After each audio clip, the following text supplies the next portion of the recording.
Prepare-se para decolar, Você está prestes a pousar em um mundo mais... leve e muito mais cheio de saúde. Não é mesmo, Daniel? É isso mesmo. E aí, Thaís? Perfeito. E aí, bem? Tudo maravilha. Quem que a gente tem hoje aqui, hein? Antes de apresentá-lo, eu vou falar um pouquinho sobre ele. Olha só, ele é PhD na China. PhD, cara. Simplesmente, né? Fundador e diretor-geral da Faculdade Ebramec. Doutor em acupuntura pela Universidade de Medicina Chinesa de Shandong, deve ser assim. Mestre em ciências, fisioterapeuta, fitoterapeuta, massoterapeuta, associado da Federação Mundial de Medicina Chinesa, e ele é professor na Universidade de Medicina Chinesa de Shandong. É isso mesmo, Daniel? Olha, eu sou japonês. Eu acho que o convidado vai dizer melhor sobre isso. Shandong e Zhenjiang. É isso mesmo, doutor Reginaldo? Ah, ótimo. A gente tem o doutor Reginaldo Filho aqui. Incrível a participação. Tudo bom? Tudo jóia, muito obrigado aí pelo convite e vamos falar aí de medicina chinesa, saúde, vamos bater um papo aí. Maravilha. Que legal. É um prazer recebê-lo aqui no nosso podcast. Né? A gente já estava querendo chamar, né? Nossa, Já há um já tempinho, tem um hein? tempinho já. Finalmente chegou o dia. Ótimo, ótimo. Tamo aí, vamos conversar e vamos levando aí. Me fala uma coisa, esse lance de ir para a China e voltar, ir para a China e voltar, tem algum ponto específico de acupuntura para um jet lag? Cara, olha, tem algumas estratégias que a gente usa, É. mas é puxado. São 23 horas dentro do avião, fora escala. Caramba, mano. Fora escala. E aí, só nesse segundo semestre foi 4 vezes esse tipo de... Que legal. E a experiência de lecionar lá? Excelente. Eu gosto muito de promover a medicina chinesa, né? É. Tanto aqui no Brasil, quando eu sou convidado. Esse segundo semestre eu levei alunos para a China, então a gente teve um grupo em setembro, um grupo em outubro. Ah, E aí teve momentos que eu dei aula também, a gente aproveita para encaixar. Aí depois as outras foram para congressos mesmo, conferências, aí palestras. E aí, como eu sou professor convidado dessas universidades, muitas vezes eu aproveito para lecionar para alunos chineses, ou às vezes são palestras, conferências internacionais. Então, esse ano teve algumas importantes na Malásia, na própria China. Então, a gente está tentando promover aí ao máximo a cultura e a medicina chinesa. então você leva alunos daqui para lá, é isso? Da Ebramec Isso, para lá? isso. Caramba. A gente já vinha fazendo desde 2011 anualmente, a gente levava alunos. É. E aí, com a questão da pandemia aí de 2020 a 2023, tudo ficou parado. É. Em março de 2023, a China reabre para quem já tinha visto tudo. E os grupos mesmos começaram em 2024. Então, o ano passado eu tive algumas vezes na China já em preparação. E aí esse ano, acho que tinha uma demanda reprimida aí. O ano passado, quando eu abri as vagas para esse ano 2024, em uma semana, que era para uma turma, eu tive que abrir a segunda turma. Então, eu fiz exatamente o mesmo programa. Eu fui para a China, voltei, fiquei 2 semanas no Brasil, fui de novo, porque aí tinha que ser exatamente o mesmo programa. E agora, para 2025, a gente já tem uma turma confirmada para maio, a gente está com 20 pessoas, e uma turma confirmada para setembro, já com 30 pessoas também. Aí não vai ter mais. Já tá bom, já. Já tá ótimo. A gente leva porque é uma forma deles vivenciarem, né, a medicina chinesa no berço, né? Nossa, que legal. Então, Olha, até arrepia, cara. Deve ser muito legal. Eu digo né? assim, eu consigo trazer professores chineses para lecionar no Brasil. Então, a gente já teve professores contratados, anualmente a gente traz professores, mas é diferente do que vivenciar dentro de um hospital. Imagina. Então, hoje, como nós temos convênio aí, quase 10 universidades chinesas, entre universidades e instituições, então a gente elege algumas delas. Sim. Então, normalmente a gente vai para pelo menos 2 em cada viagem, que é para eles vivenciem em locais diferentes. E aí é prática nos hospitais, né, atividade de acompanhamento clínico e aulas especiais. Então, isso faz com que eles tenham essa vivência de como é a medicina chinesa na China. Porque ainda aqui no Brasil tem muita gente que fala assim, não, faz que é assim, faz... Aí quando o pessoal chega lá... É outra história. É né? outra realidade. No caso nosso, como eu estruturei a faculdade desde o início, lá em 2001, a partir da minha vivência na China, quando eu começo a faculdade, quando eu volto da China, na primeira vez, então a gente tenta replicar esse modelo. Então é muito legal dos nossos alunos eles reforçarem aquilo que eles já viram. Mas como os grupos são abertos, a gente recebe alunos do Brasil inteiro, tem alunos de outros países que vêm conosco, inclusive, eles têm formações em outras escolas, outros institutos. Então, muitas vezes é novidade, é a primeira vez e é muito legal ver esse brilho no olho deles. Assim. Nossa, imagina. Isso é muito legal. E eu falo que a medicina chinesa, ela não é uma técnica no sentido de você só repetir aquilo que você viu. Você tem que vivenciar, experimentar. Então eu falo muito que a medicina chinesa ela deve ser compreendida a partir da cultura chinesa. E aí nada mais interessante do que ir para a China e vivenciar essa cultura. Então, as teorias de base da medicina chinesa, elas permeiam a cultura chinesa. Então, se chegar para um chinês que nunca estudou a medicina chinesa, ele conhece os conceitos básicos, porque aquilo é do dia a dia desde a infância. Então, ele sabe o conceito do Yin e do Yang, por exemplo. Ele sabe o que é os 5 movimentos. Pode não saber aplicar isso num raciocínio clínico médico, mas ele conhece aquilo. Para o ocidental, ele não conhece. Então, a gente tem que iniciar pela cultura, não só pela questão técnica. Né? Então, levar o grupo para a China, isso é uma forma de integração da cultura chinesa. Então, a gente gosta, é uma coisa que eu gosto bastante. É interessante esse ponto de vista, né? Porque o ocidental, ele sempre tende a remediar, né?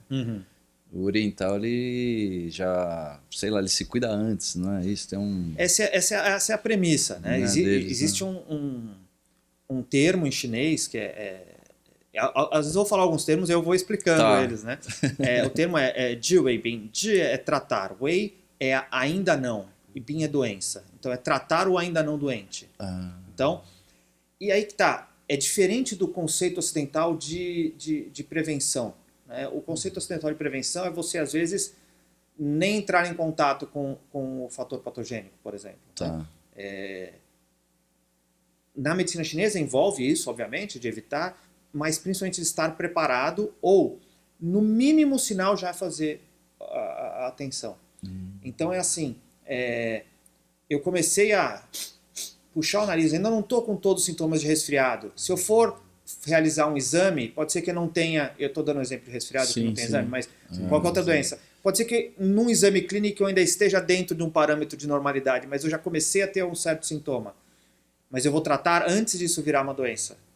Então esse conceito de Ji Wei Bin já tem uma alteração, ainda não virou doença, mas você já trata. Já vamos cuidar. Então, por exemplo, no Ocidente, os valores de pressão arterial para identificar se a pessoa é hipertensa ou não, eles vão mudando ao longo do tempo. Então, o 13/8 que todo mundo falava, hoje já é hipertensão. Aí depois 12/8. Hoje, para alguns, 12/8 já é considerado no limite quase já o hipertenso, ou para alguns parâmetros já hipertenso.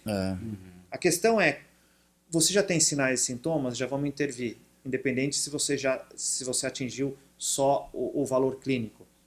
Até porque na história da medicina chinesa não existiam esses exames clínicos, não existia tomografia, exame de sangue, raio-x, não existia. Então você tinha que avaliar o paciente. Então esse tratar o não doente ou a prevenção já existe a alteração. Ela ainda não se manifestou enquanto doença, e aí que tá, do ponto de vista ocidental, mas a gente já pode intervir. Tá? Então a gente busca prevenir, mas a gente sabe que essa não é a realidade hoje da população. Então a gente tem que tratar o quanto antes, essa é a ideia. Você comentou até do lance da pressão, né? A pessoa brasileira, né, com pressão alta vai tratar com remédio, né, tudo. Em vez de pegar ali o que está acontecendo, né, sei lá, o estresse, né, a vida sedentária e melhorar isso, não, né? Pessoal, eu digo que assim, eu não sou contra o uso de remédio. Sim, não, tem que ter, de jeito nenhum. Claro. Mas a gente tem que entender o que está acontecendo para a gente poder ajustar. Então, se necessário, eu faço uso de remédio, minha família faz uso de remédio se necessário, de acordo com a prescrição de um médico ocidental, cada um na sua área de atuação. Eu digo assim como eu não quero que um outro profissional, um médico, venha dizer que ponto de acupuntura que eu vou usar, eu também não vou dizer para o médico qual remédio que o paciente deve tomar ou não. Cada um na sua área. E numa visão integrada, né? Exato. Sem um querer controlar ou dominar o outro. Então, entendendo dessa forma, o que eu posso fazer para o meu corpo estar mais preparado? Então, a gente sabe que o verão vai ser mais quente. Então, o que eu posso fazer para o meu corpo estar mais preparado para um clima mais quente? A gente sabe que outono e inverno a gente vai ter tendência maior de secura, tendência maior de frio. Se eu tenho tendência maior de secura, o pulmão vai ser mais afetado. Isso a medicina chinesa historicamente já coloca a relação de órgãos com fatores climáticos, com tecidos corporais e partes do corpo. Então já tinha essa referência. E aí a gente vê que há sim um aumento de doença respiratória no período de outono e inverno. Então o que a gente pode fazer? Porque invariavelmente a estação vai chegar. Então o que eu posso fazer? Eu não consigo mudar a estação. Não vamos nem entrar nessa questão de mudança climática. Que já está tendo. Né? Mas eu digo assim, eu não consigo falar assim, não, eu vou evitar qualquer coisa do outono. Ele vai chegar, ele vai se manifestar. Sim. Eu posso umidificar o ambiente, mas o outono em si vai estar lá. O que eu posso fazer? E aí esse é o tratar o ainda não doente, a doença que ainda não se manifestou. Então a gente vai prevenir. Então, a gente sabe que da transição da primavera para o verão tem algumas características. O que eu posso fazer? E isso os textos antigos chineses, os textos clássicos já falavam. Né? Então, essa é a característica do verão. Então, naquela estação você tem que fazer isso, isso, isso. Hoje, a gente está aqui num ambiente que tem iluminação, tudo. E então, eu poderia estar gravando esse podcast às 5 da manhã, a meio-dia, a 1 da manhã. Pra o ambiente tá interno é exatamente o mesmo. Para quem está assistindo é exatamente o mesmo. Sim, sim. Quando os chineses escreveram os primeiros textos, ou você seguiu o padrão da natureza, ou você seguiu o padrão da natureza. É verdade. Então, assim, e aí, hoje a gente perde um pouco disso. Né? Por quê? Porque se eu quero trabalhar até mais tarde, eu aumento a iluminação. Se eu quero tá muito calor, eu ligo o ar-condicionado. E isso faz com que a gente adapte a estação para a nossa realidade. Mas, querendo ou não, a gente está criando uma ruptura, porque o corpo precisa desses ciclos, né? O corpo precisa acordar num certo horário, dormir num certo horário. A gente tem o ciclo em termo ocidental, que é regido pela liberação ou não da melatonina. Então, se eu tenho exposição à luz, a melatonina não é tão liberada, e aí fala-se de uso de telas durante a noite. E, antigamente, os chineses, eles acordavam com o sol e dormiam com o sol. Então, no verão, primavera e verão, os dias eram mais longos, então você tinha mais tempo de atividade. Outono e inverno, os dias são mais curtos, você tinha mais período de se recolher. Então, era regido pelo sol, né? No sentido de a claridade, o calor, tudo isso tinha essa regência. Então, existia essa adaptação. Mas isso é o mundo ideal. Aí a gente tem que vir para a prática. E aí, em alguns momentos vai parecer que é só propaganda, mas eu tenho que usar o lema da faculdade Bramek é tradição e modernidade. Eu preciso ser baseado na tradição, porque a medicina chinesa é uma medicina tradicional. Sim. Então eu preciso me basear na tradição, que são os textos clássicos. Mas eu tenho que ter uma prática clínica para os tempos atuais. Se eu fico com o pé só no clássico, eu ignoro tudo que é de inovação. E aí, eu que sou apaixonado pelo texto clássico, se eu não der esse passo para me adaptar ao novo, para que eu estaria num podcast? Eu estaria lá sentado, escrevendo à mão e falando com quem está perto de mim. Tinteira ainda. Isso não é se adaptar. Se eu fico só na modernidade, é eu me fechar para tudo que já aconteceu. Então, a gente tem que encontrar esse equilíbrio, que é o que a China fez ao longo dos séculos. E hoje eles reforçam mais ainda num modelo que eles chamam de herança e inovação. Então, isso os chineses aplicam hoje em questão política, em questão econômica, em questão administrativa. Por quê? Porque a herança cultural deles é gigantesca. Só que eles estão totalmente olhando para o futuro. Sim, sim. Mas é que está sem perder a raiz. E quando eu leciono, eu falo o seguinte, o ocidental, o brasileiro, em específico, a palavra velho, ela é negativa. A palavra antigo é negativa. Se eu chego para você e falo assim, você só tem ideia antiga, cara. Eu falo assim, essas roupas aí é tudo antiga. Normalmente é pejorativo. Enquanto que se eu falo na China, olha esses vasos antigos. Olha esse texto antigo. É visto já como outro olhar. Forma. É outro olhar. E não estou falando só da China, a Ásia como um todo. Sim. Reverencia aquilo que é antigo, não no sentido de ficar parado no tempo, mas no sentido de ter sobrevivido ao tempo. E aquilo que sobreviveu ao tempo tem o seu valor. Tem, Tem o seu valor. E aí eu já adianto aqui, já estamos no começo do podcast. A forma que eu aprendo as coisas é lecionando. Isso, minha mãe é professora há mais de 55 anos, então é dessa forma. Então me deu um microfone, deu a oportunidade de falar, tem que me interromper. Sensacional, sensacional. Então, só um exemplo. Você é de ascendência japonesa. Sim, sim. E aí, no judô, no karatê, tem o professor. Como que é chamado professor em japonês? Da academia? É o sensei. Sim, sim. Sensei. Sensei em japonês, em chinês é xiangshan. É os mesmos ideogramas, né? Que na China é Hanzi e no Japão é Kanji. Mas literalmente significa escrita da dinastia Han, porque seguiu a ordem chinesa. E a gente traduz como professor porque é mais direto.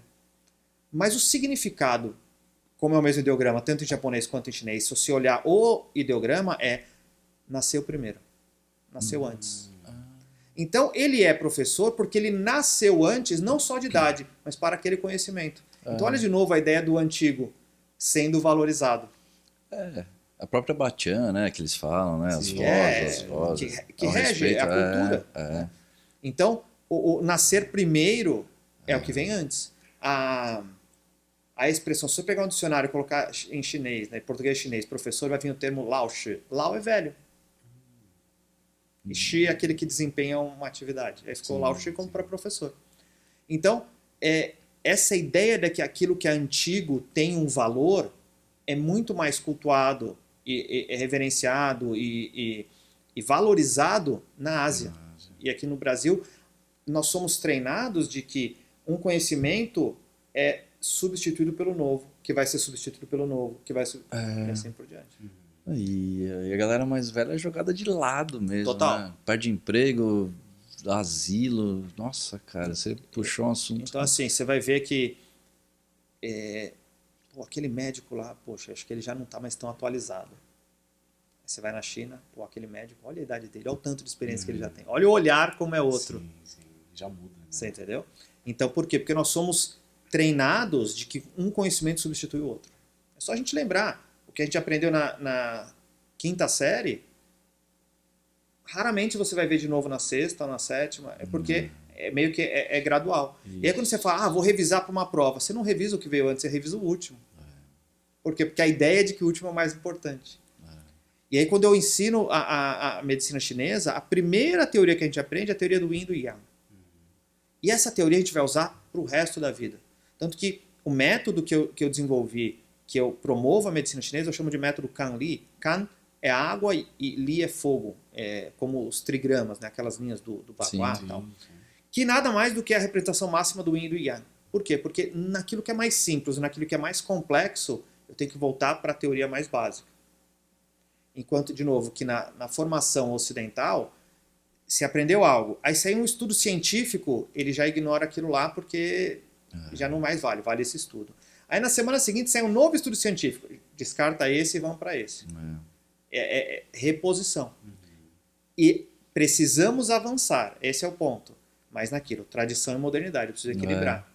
Eu preciso ter esse olhar equilibrado. Eu tive um papo desse ontem, puxando pro meu lado, né? De câmeras, de não sei o quê, a galera que agora tá filmando com celular e tal, né? E o princípio da filmagem é basicamente sempre o mesmo. Entendeu? Você tem lá o plano fechado, o plano aberto, o plano americano que os americanos inventaram por causa das armas, né? Tinha que aparecer até a cintura. Então isso aí é tudo antigo. Se você pegar na história é tudo antigo. Só que lógico, vem câmera 8K, 10K, sei lá o que vai vir, sei lá. Mas se você não souber dar isso. Não souber usar. Você, né? Não dá pra deixar de lado também a história, né? Então, o antigo que, né? Tem que somar as duas coisas, a modernidade também. Então, esse eu coloquei como lema da faculdade. A gente muito tem que unir legal, essas. também. E aí eu já tive pessoas que falam assim, mas não dá para juntar as duas coisas, porque ou é antigo ou é novo. Assim, não, é você entender o novo pelo olhar do antigo. E dar margem para o antigo se manifestar no atual. Sim. Mas eu sou um acupunturista clássico.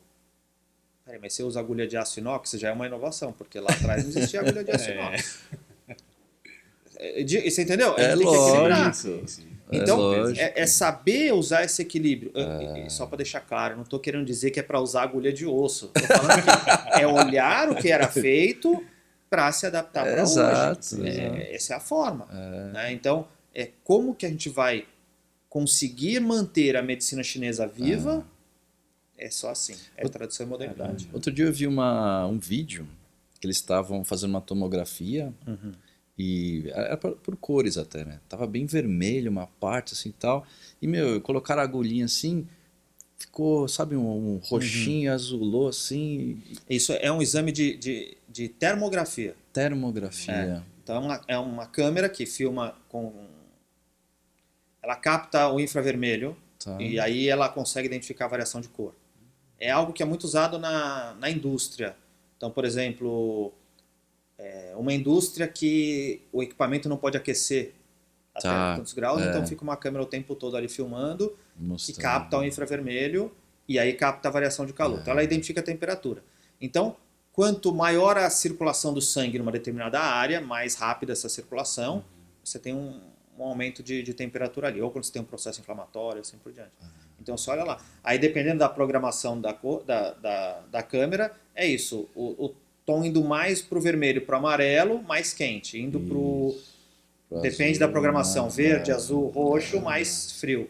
Então dá para avaliar. E de novo, é a tecnologia sendo aplicada. Agora, se eu uso só a tecnologia e ignoro os clássicos, a gente tem que tomar cuidado para não estar próximo do que eu chamo de medicina ocidental, não medicina ocidental no termo médico, né? Mas sistema pensamento ocidental, que entre a fisioterapia, toda essa parte ocidental, com agulha. Esse é o ponto. A acupuntura, ela tem um raciocínio clínico com base na medicina chinesa, então com base em todas essas teorias, incluindo essas inovações. Se eu fico só na inovação, o que está me diferenciando de um profissional que nunca estudou a medicina chinesa? Sim. Não é porque eu uso agulha que é acupuntura. Não é porque eu estou tomando um chá, não é porque eu uso erva, que é a fitoterapia chinesa. O que torna a fitoterapia chinesa é o uso das substâncias a partir de um olhar da medicina chinesa. É isso que faz. Se eu falo que uma substância tem ação anti-inflamatória, ação antibacteriana, ação antihistamínica, ação antipirética, isso já não é a mesma medicina chinesa. Entendi. Se eu falo que a planta tem uma natureza X, característica de sabor Y, associação de canal, aí eu estou usando o raciocínio clínico. Essa mesma planta pode ter essas características ocidentais. Mas se eu olho só pela característica ocidental, é fitoterapia ocidental, mesmo que eu esteja usando uma erva chinesa. Então é isso que a gente tem que ter esse equilíbrio. Então, aí de novo esse equilíbrio de tradição e modernidade. Hoje, com o advento dos infoprodutores aí de conhecimento e assim por diante, tem um monte de expert aí que é raso. Eu fiz um curso de 30 minutos, já sei fazer acupuntura. Exatamente. Pela internet. Exatamente. Não, tem cursos aí que você emite certificado em 7 dias de 2.000 horas. Não existe 2.000 horas em 7 dias. Não. Não, e online. Esse é o ainda, ponto, né? entendeu? Se você pegar 60 dias com 24 horas, 60 dias vai dar 1.440. Como que o cara em 7 dias me dá... Não tem como. E online, né? Online ainda. Existe espaço para essa integração. Sim. Eu digo, a faculdade Bramec, ela é autorizada pelo Ministério da Educação como faculdade tradicional e como faculdade digital. Nós temos as duas autorizações. Então, a gente tem uma certa expertise nessa questão do ensino à distância. Tem coisa que é possível, tem coisa que não é possível. Não, mas é que nem eu fiquei pensando, você pode me falar, por exemplo, olha, online, vamos dizer, você parece o corpo, olha, esse daqui é um ponto, sei lá, uns pontos, beleza. Ó, semana que vem tem aula presencial aqui que você vai furar o... Exatamente. Então, esse é o ponto. Então, por exemplo, os nossos cursos têm no mínimo 500 horas de prática. De prática. Imagina, né? Porque não é só realmente, né? Você tem os entendeu? pontos lá, vou furar ali. Então, quando a gente fala, isso. quando a gente fala 500 horas de prática com paciente, com atendimento, discussão de caso clínico, isso já supera em muitas das formações de hoje que a gente vê aí no mercado, sem citar nomes aí. Sim. Então, é necessário isso. Agora, por exemplo, isso que eu expliquei do Yin e do Yang, mesmo que seja básico aqui, eu consigo dar uma explicação do Yin e Yang no digital. Exatamente. Eu consigo. vamos lá, uma aula de localização de ponto. Eu preciso palpar, eu preciso tocar, ótimo. Mas normalmente eu tenho um professor que vai demonstrar essa localização primeiro. Então você imagina uma sala de aula com 40 pessoas, cada um sentado nessa cadeira, ele só tem um ponto de vista. O professor vai estar lá e ele vai mostrar a localização e essa pessoa vai ter um ponto de vista, uma pessoa aqui desse lado vai ter outro ponto de vista, mas só um. E viu uma vez só. Então, o que nós temos? Nós gravamos essa localização dos pontos com 3 câmeras diferentes, com 4 câmeras diferentes. E aí o aluno em casa ele pode revisar quantas vezes ele quiser, com o ângulo que ele quiser. Olha só. Ah, isso substitui a prática? Claro que não. Além disso, tem a prática. É um conjunto, né? Deu para entender? E vocês Então têm ele vai ter tudo isso. Não sei se é assim que chama, mas por exemplo, se fosse uma residência dentro da faculdade, vocês têm...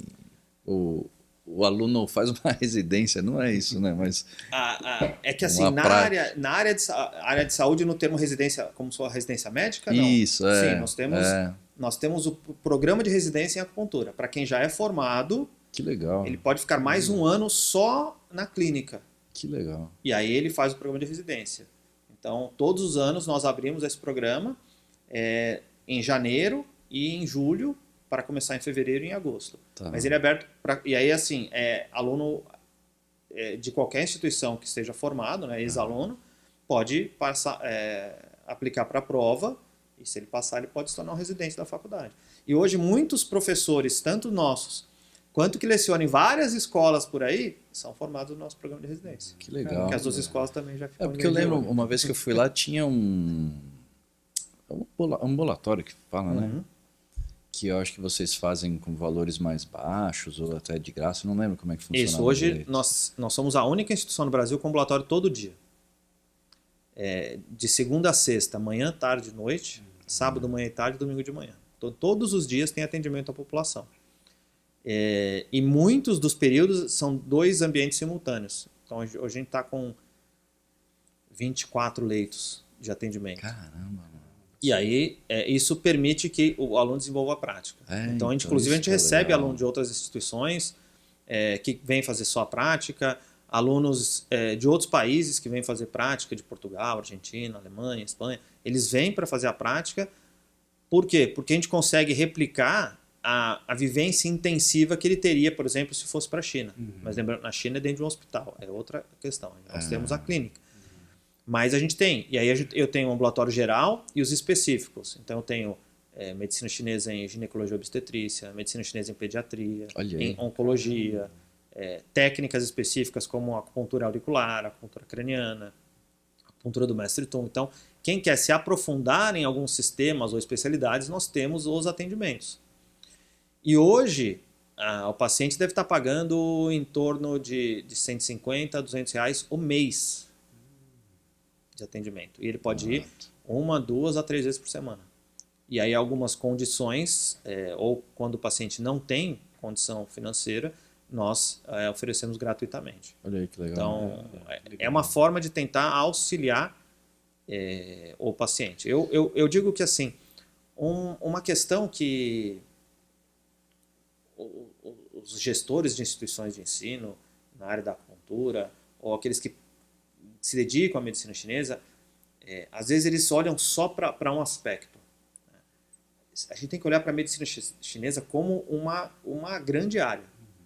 E essa grande área, ela tem os setores e as ações diferentes. Então, você tem o setor de educação, mas você tem o setor de atenção e cuidados, que é o clínico, e que ainda não você tem o setor de produtos. Se essas áreas não se comunicam, a medicina chinesa, eu vou usar o termo business e o pessoal vai achar que é negócio, né? Mas quando a gente fala em business, não é só negócio no sentido financeiro, mas o mercado, a área não avança. Exato, de funcionar mesmo. Então, se há carência de agulha, eu não consigo atender adequadamente. É isso que o pessoal às vezes não entende, essa questão.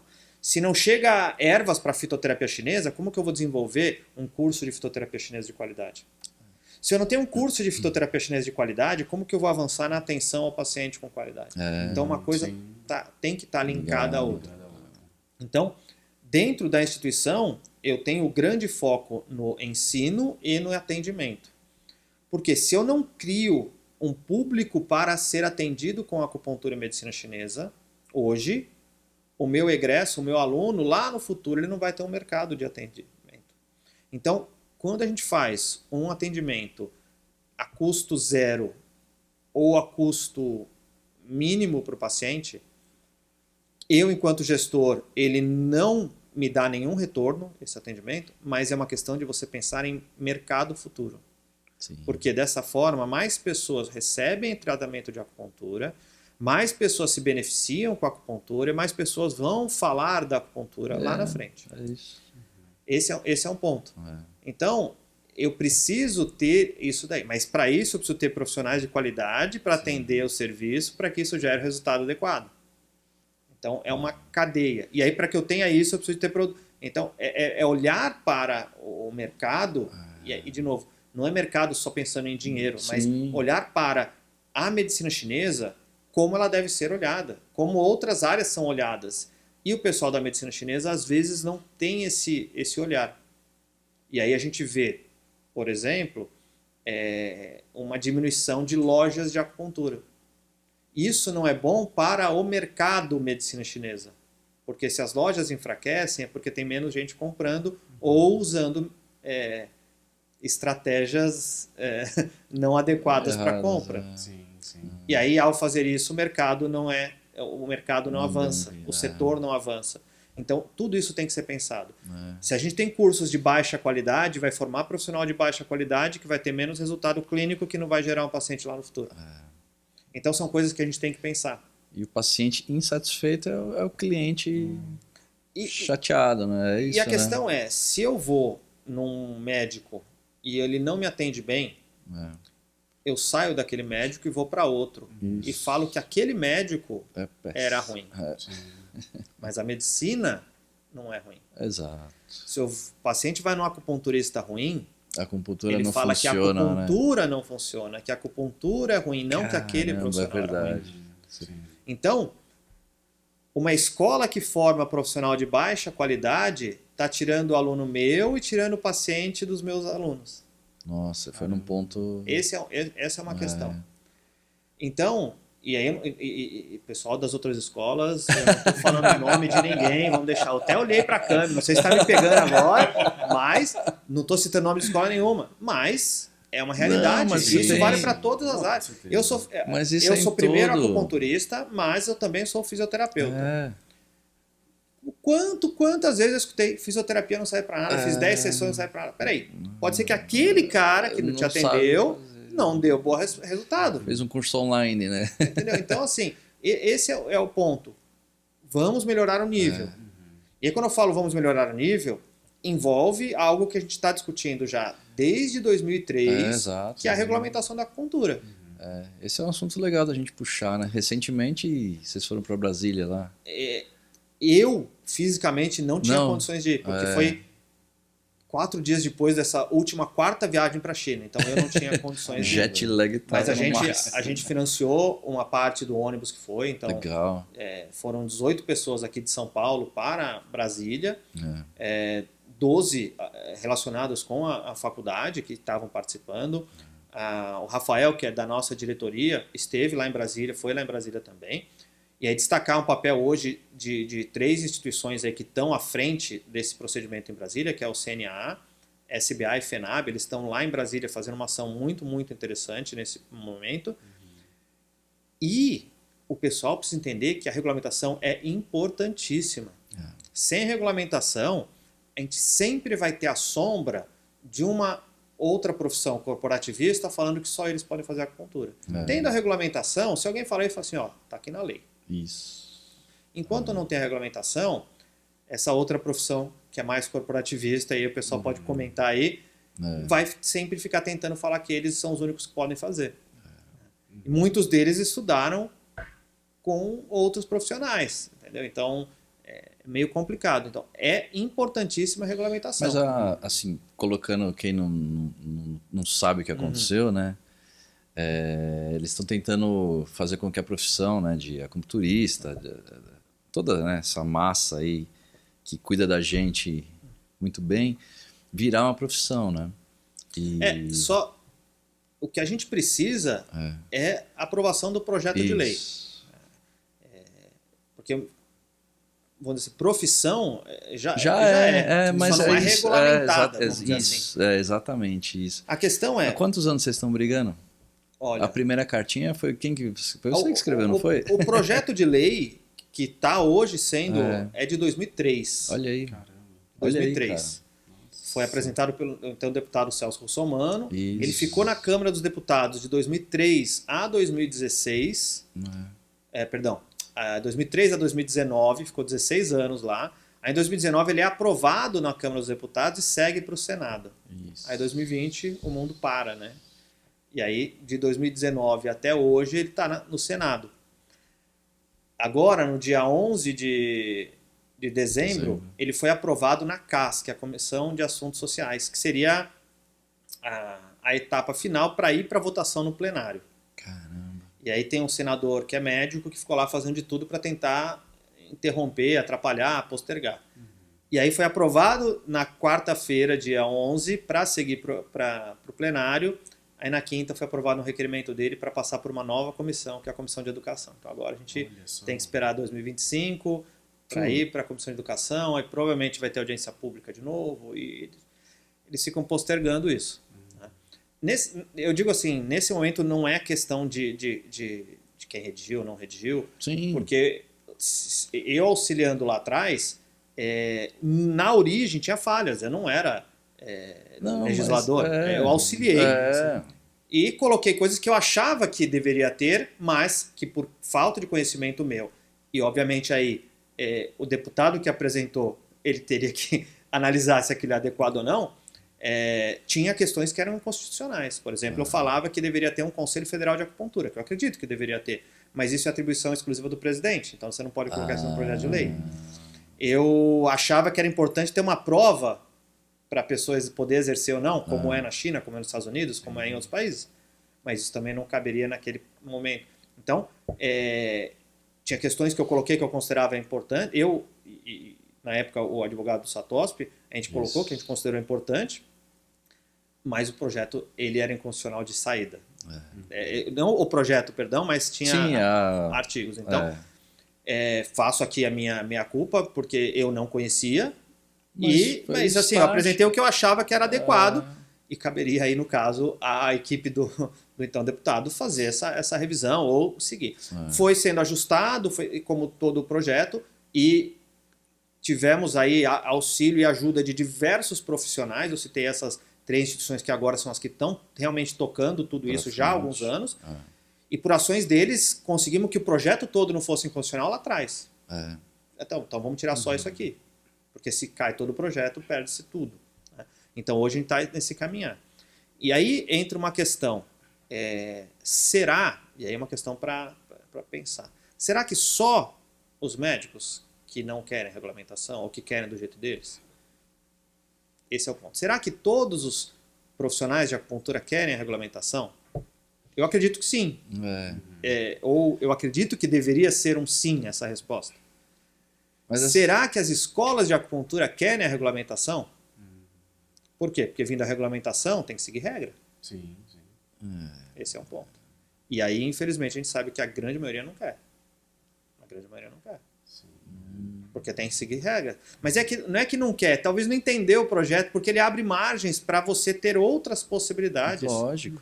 E, de novo, não é ver a área da saúde ou a área da educação só como negócio financeiro, mas para quem é gestor de uma instituição, é o negócio deles. A saúde não é um negócio. Se você tem um hospital particular, para aquele dono, do gestor do hospital, é um negócio e assim por diante. Então não é errado dessa forma. Sim. Mas olhar só para o seu negócio, isso não, de novo, o mercado medicina chinesa, não como negócio financeiro, mas o mercado não cresce, não desenvolve. Porque se eu não tenho aumento de qualidade, a gente vai ser engolido, não tem como. Então, o projeto de lei sendo aprovado, a gente vai ter a graduação em acupuntura como a referência, que é como na China, Estados Unidos, Canadá, Austrália, Portugal, é a referência. Se você quer que uma profissão se desenvolva, é através do ensino superior na área da saúde. Obviamente, tem outras profissões que é de nível técnico, vai continuar tendo opções de cursos livres, mas um avanço na área da saúde, um verdadeiro profissional da saúde, como é entendido e respeitado, normalmente segue pelo caminho da graduação.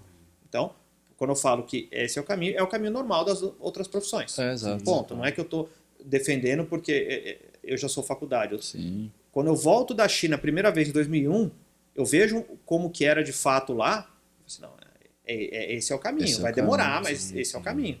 Você tem a graduação, aí você tem mestrado, você tem doutorado. Então, tendo uma graduação em acupuntura, você pode ter pós-graduações para quem fez a graduação em acupuntura. Exato. Porque o conhecimento não se esgota, você tem diversas áreas. Assim como na China o cara faz 5 anos de graduação, e depois ele tem mais 3 de mestrado, mais 3 de doutorado. Então, para ser PhD, doutor, na China são 11 anos de estudo. Que é 5, 3, 3. Então, e havendo a regulamentação, você tem mais e mais segurança jurídica, inclusive, para que haja todo esse desenvolvimento. Então, essa é a questão. Como que a gente vai buscar isso sem a regulamentação? Temos que ter isso. Então, eu digo, vamos lutar pela regulamentação. Agora, associado a isso, a gente tem que ter instituições preparadas para oferecer essa formação. Então, eu sou gestor da faculdade Bramec, eu lutei para isso, eu conquistei isso, então nós temos esse referencial já. Então, já existe um primeiro que Então, conseguiu isso. Agora, os outros podem Mas correr atrás. eu acho que tem abre-se uma abertura também, até de concorrência para você, sabe? Porque, por exemplo, as grandes faculdades podem abrir um curso também, né? Tendo isso como uma profissão, essa é a questão. né? Se a gente, Que é o que você está falando. se a gente entende como Exatamente. área, invariavelmente vai ter que ter. Se só existe uma, não é área. Exatamente. Esse é o ponto. Só existe uma loja de acupuntura, não é área. Exatamente. É isso. Não, a gente tem que ter. É. Citando a acupuntura, durante anos tinha uma marca de agulha que era a mais conhecida. E só tem um importador exclusivo. Se ele passasse mal, ficasse uma semana, 15 dias sem importar, diminuía a quantidade de agulhas no mercado. Então, você não pode ter, você tem que ter uma variedade. Sim. Então, não você é a favor da concorrência? Sim. E o pessoal tem que entender que concorrência não é ser inimigo. Não. Você tem que não, te faz melhorar, né? Eu enxergo isso. Para mim, a concorrência me faz ser melhor. Né? Agora, final de 2024, nós fechamos a primeira turma de graduação em acupuntura. Eles cumpriram os 3 anos e se formaram em acupuntura. Então, a gente tem, pela primeira vez no Brasil, um curso que foi autorizado pelo Ministério da Educação para graduar pessoas em acupuntura. Olha aí que legal. E eles concluíram. Porque lá atrás teve um grupo de profissionais que não se renderam a esse monopólio de uma profissão aí que tentou fechar um curso que teve, conseguiu fechar, mas eles conseguiram na justiça o direito de se formarem. Então existem já graduados em acupuntura lá do início dos anos 2000.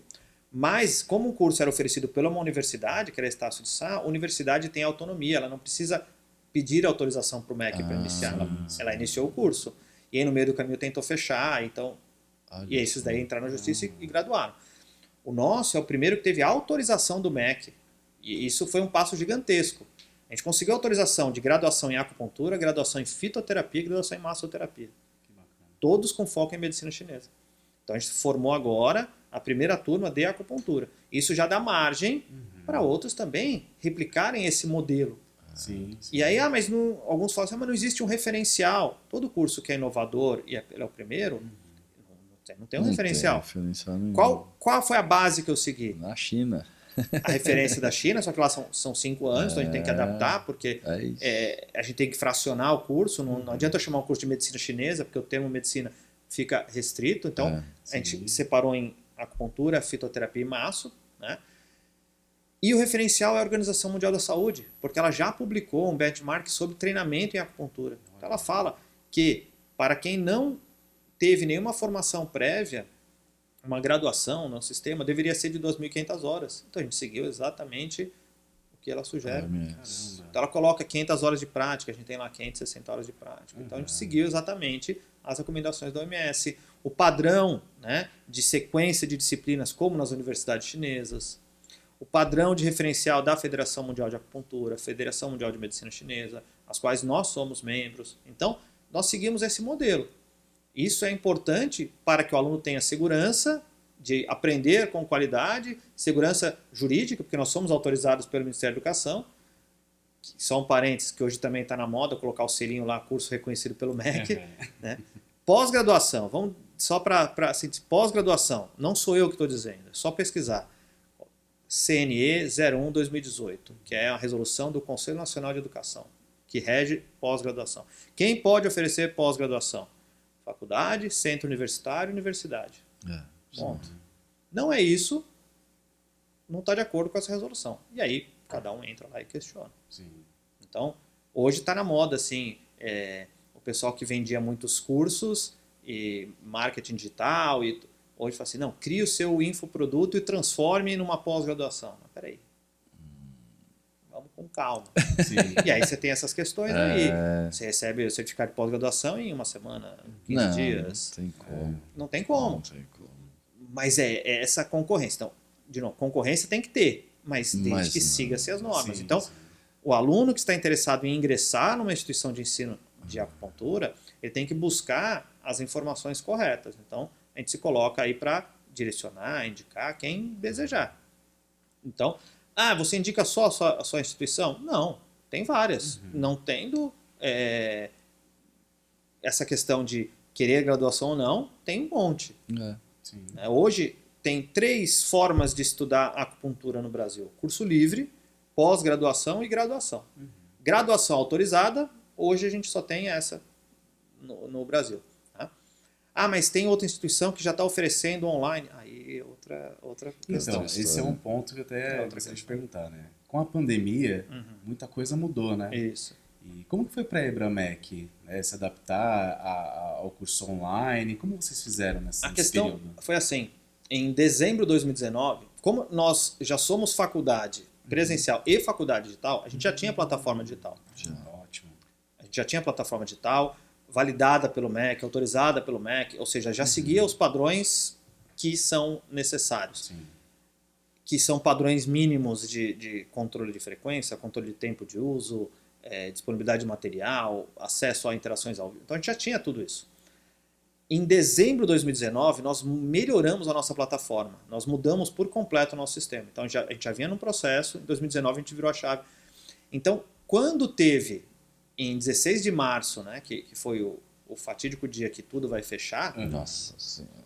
em 3 dias a gente conseguiu virar a chave, porque a gente já estava com uma nova plataforma autorizada pelo MEC. A única coisa que a gente não tinha era conteúdo em abundância gravado. Sim. Então aí foi um trabalho de gravação o tempo todo. E aí o pessoal de home office da faculdade, porque estava tudo fechado, e o pessoal a gente já tinha 3 estúdios lá na faculdade, então os professores iam cada um num lugar isolado, ligava equipamento, ficava lá e gravava, terminou, deixa lá, envia, o pessoal faz edição, e foi isso. Sim. Foi um bom tempo. A gente já estava então. preparado. Obviamente, independente de estar preparado ou não, o nosso aluno, muitos perderam emprego, ou os familiares perderam emprego. Sim. Então, a gente teve uma redução aí de quase 70% do nosso público de alunos. Porque ou se dedicava ao estudo e teve que cuidar da família, ou teve que mudar foco, então a gente teve uma redução grande. Sim. Mas a estratégia foi estar presente nas redes sociais. A faculdade está com as portas fechadas, mas o conhecimento está aberto. E aí, só durante o primeiro ano, eu fiz 150 lives. Caramba. 1 hora de live. Todo dia eu fazia live, de segunda a sexta. Todo dia, todo dia. Então a ideia era manter o público da medicina chinesa suprido de informações e conhecimento. Então participar de reuniões na China, de congressos, conferências na China, o que está acontecendo, como que vocês estão usando, o que vocês estão adotando e trazer esse conteúdo e replicá-lo. Sim. Então, fechou a pandemia, eu comecei a fazer live pro pessoal. E para mim, foi meu remédio, no sentido amplo do termo. Porque era a forma de eu estar passando conhecimento, que é a minha paixão, e interagindo com pessoas. Era o que tinha. Uma Então, época- todo dia tinha live. E era todo dia e de graça. E se eu atrasava 1 minuto para começar, o pessoal reclamava e xingava Já ainda. tava lá no chat lá, É né? impressionante, impressionante. Porque não tinha muito caminho, né, cara? Então, os poucos que tinham, né, que conseguiam, que nem no seu caso, a galera vai em massa Então a mesmo, gente né? tinha. Não, mas eu digo assim, é que mesmo sendo gratuito, Então, se atrasava uma vírgula, isso, o mas pessoal vai, cadê? Então, quando eu não ia fazer live, por exemplo, aniversário de casamento, era 10 anos de casamento em abril. Então eu já tinha planejado. E aí, eu falei, ó, em tal dia eu não vou fazer live, tá? Tinha que avisar com antecedência. Mas foi assim, então a gente já estava preparado para isso e esse conteúdo ficou. Então foi. No decorrer aí, a gente fez mais de 250 lives. Então, só no primeiro ano foi sensacional. 150. Fora as lives, a gente trouxe professores para fazer práticas como Qigong, Tai Chi. Então, para o pessoal ter essas práticas para fazer em casa. Que legal.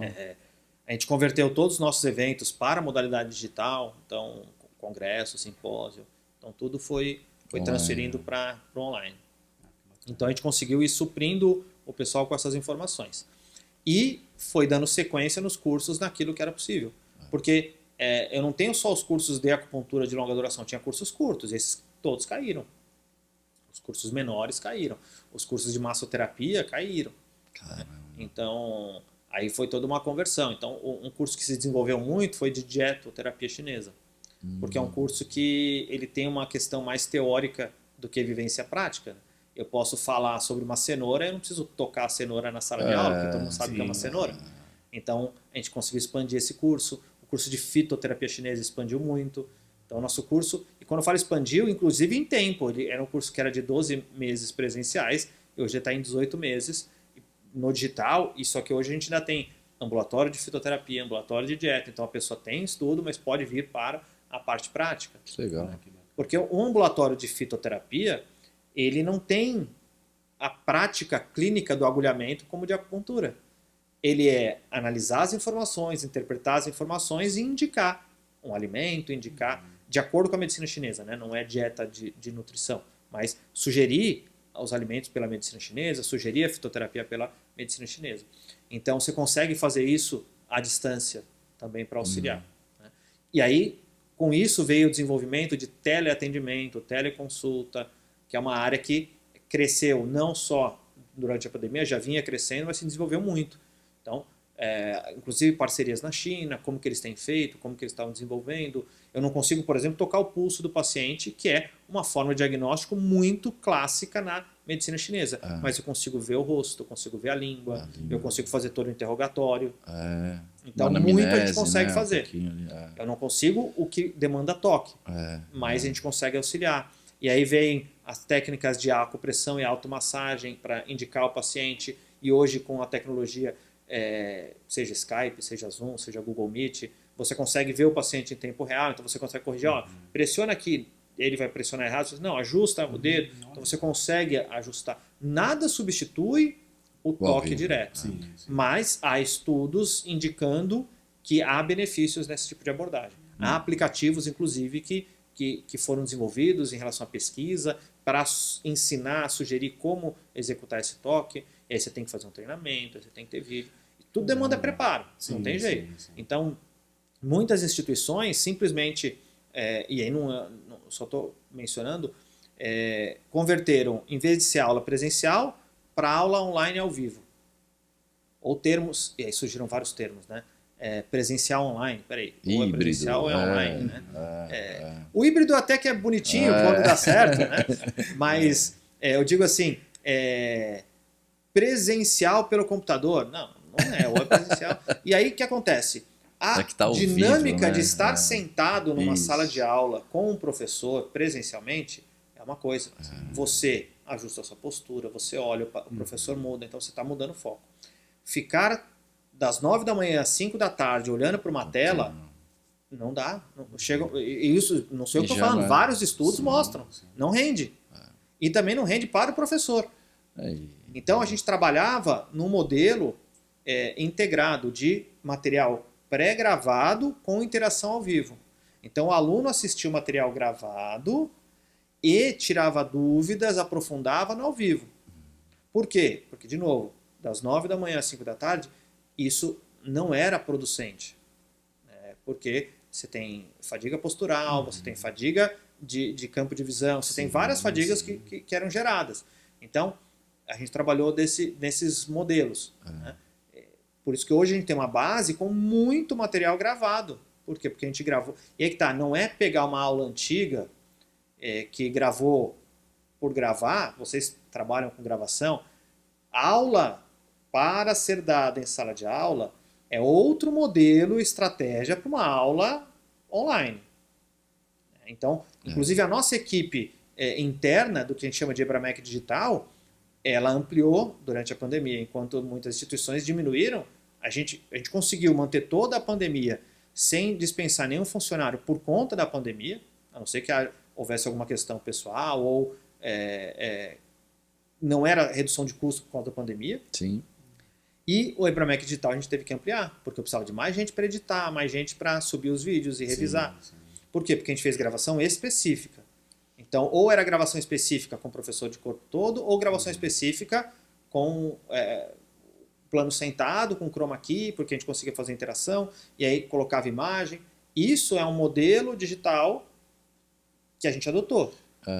Porque aquela questão que o pessoal usava, que era uma câmera no fundo da sala de aula, e o professor dando a aula para quem está lá, e vamos aproveitar esse conteúdo, isso não é... Não, morreu. Isso daí já não... Você entendeu? Isso é uma coisa você colocar... vou colocar de bônus esse material aqui. É outra coisa. Até para quem já assistiu, vamos dizer, vai relembrar a aula aí, tudo bem, funciona, mas... Então a gente gravou conteúdo especial. E aí, obviamente, teve conteúdo que foi gravado, e aí a toque de caixa, e aí a gente depois falou assim, não, agora esse daqui a gente vai regravar. E muitos conteúdos já está na terceira edição, vamos dizer assim, do material. Por quê? Porque a gente fala assim, poxa vida, o material, o PowerPoint e tal, a base é a mesma. Mas vamos adotar uma outra forma. E eu não sei se você trabalhou isso, porque tem o lance da resposta de quem está assistindo. Então, por exemplo, você gravou os primeiros cursos lá de longe.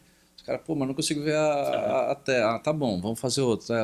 Mas então você vai melhorando aí, com esse assim, feedback. Uma coisa assim, então vamos colocar uma televisão e o professor do lado. Aí coloca a câmera.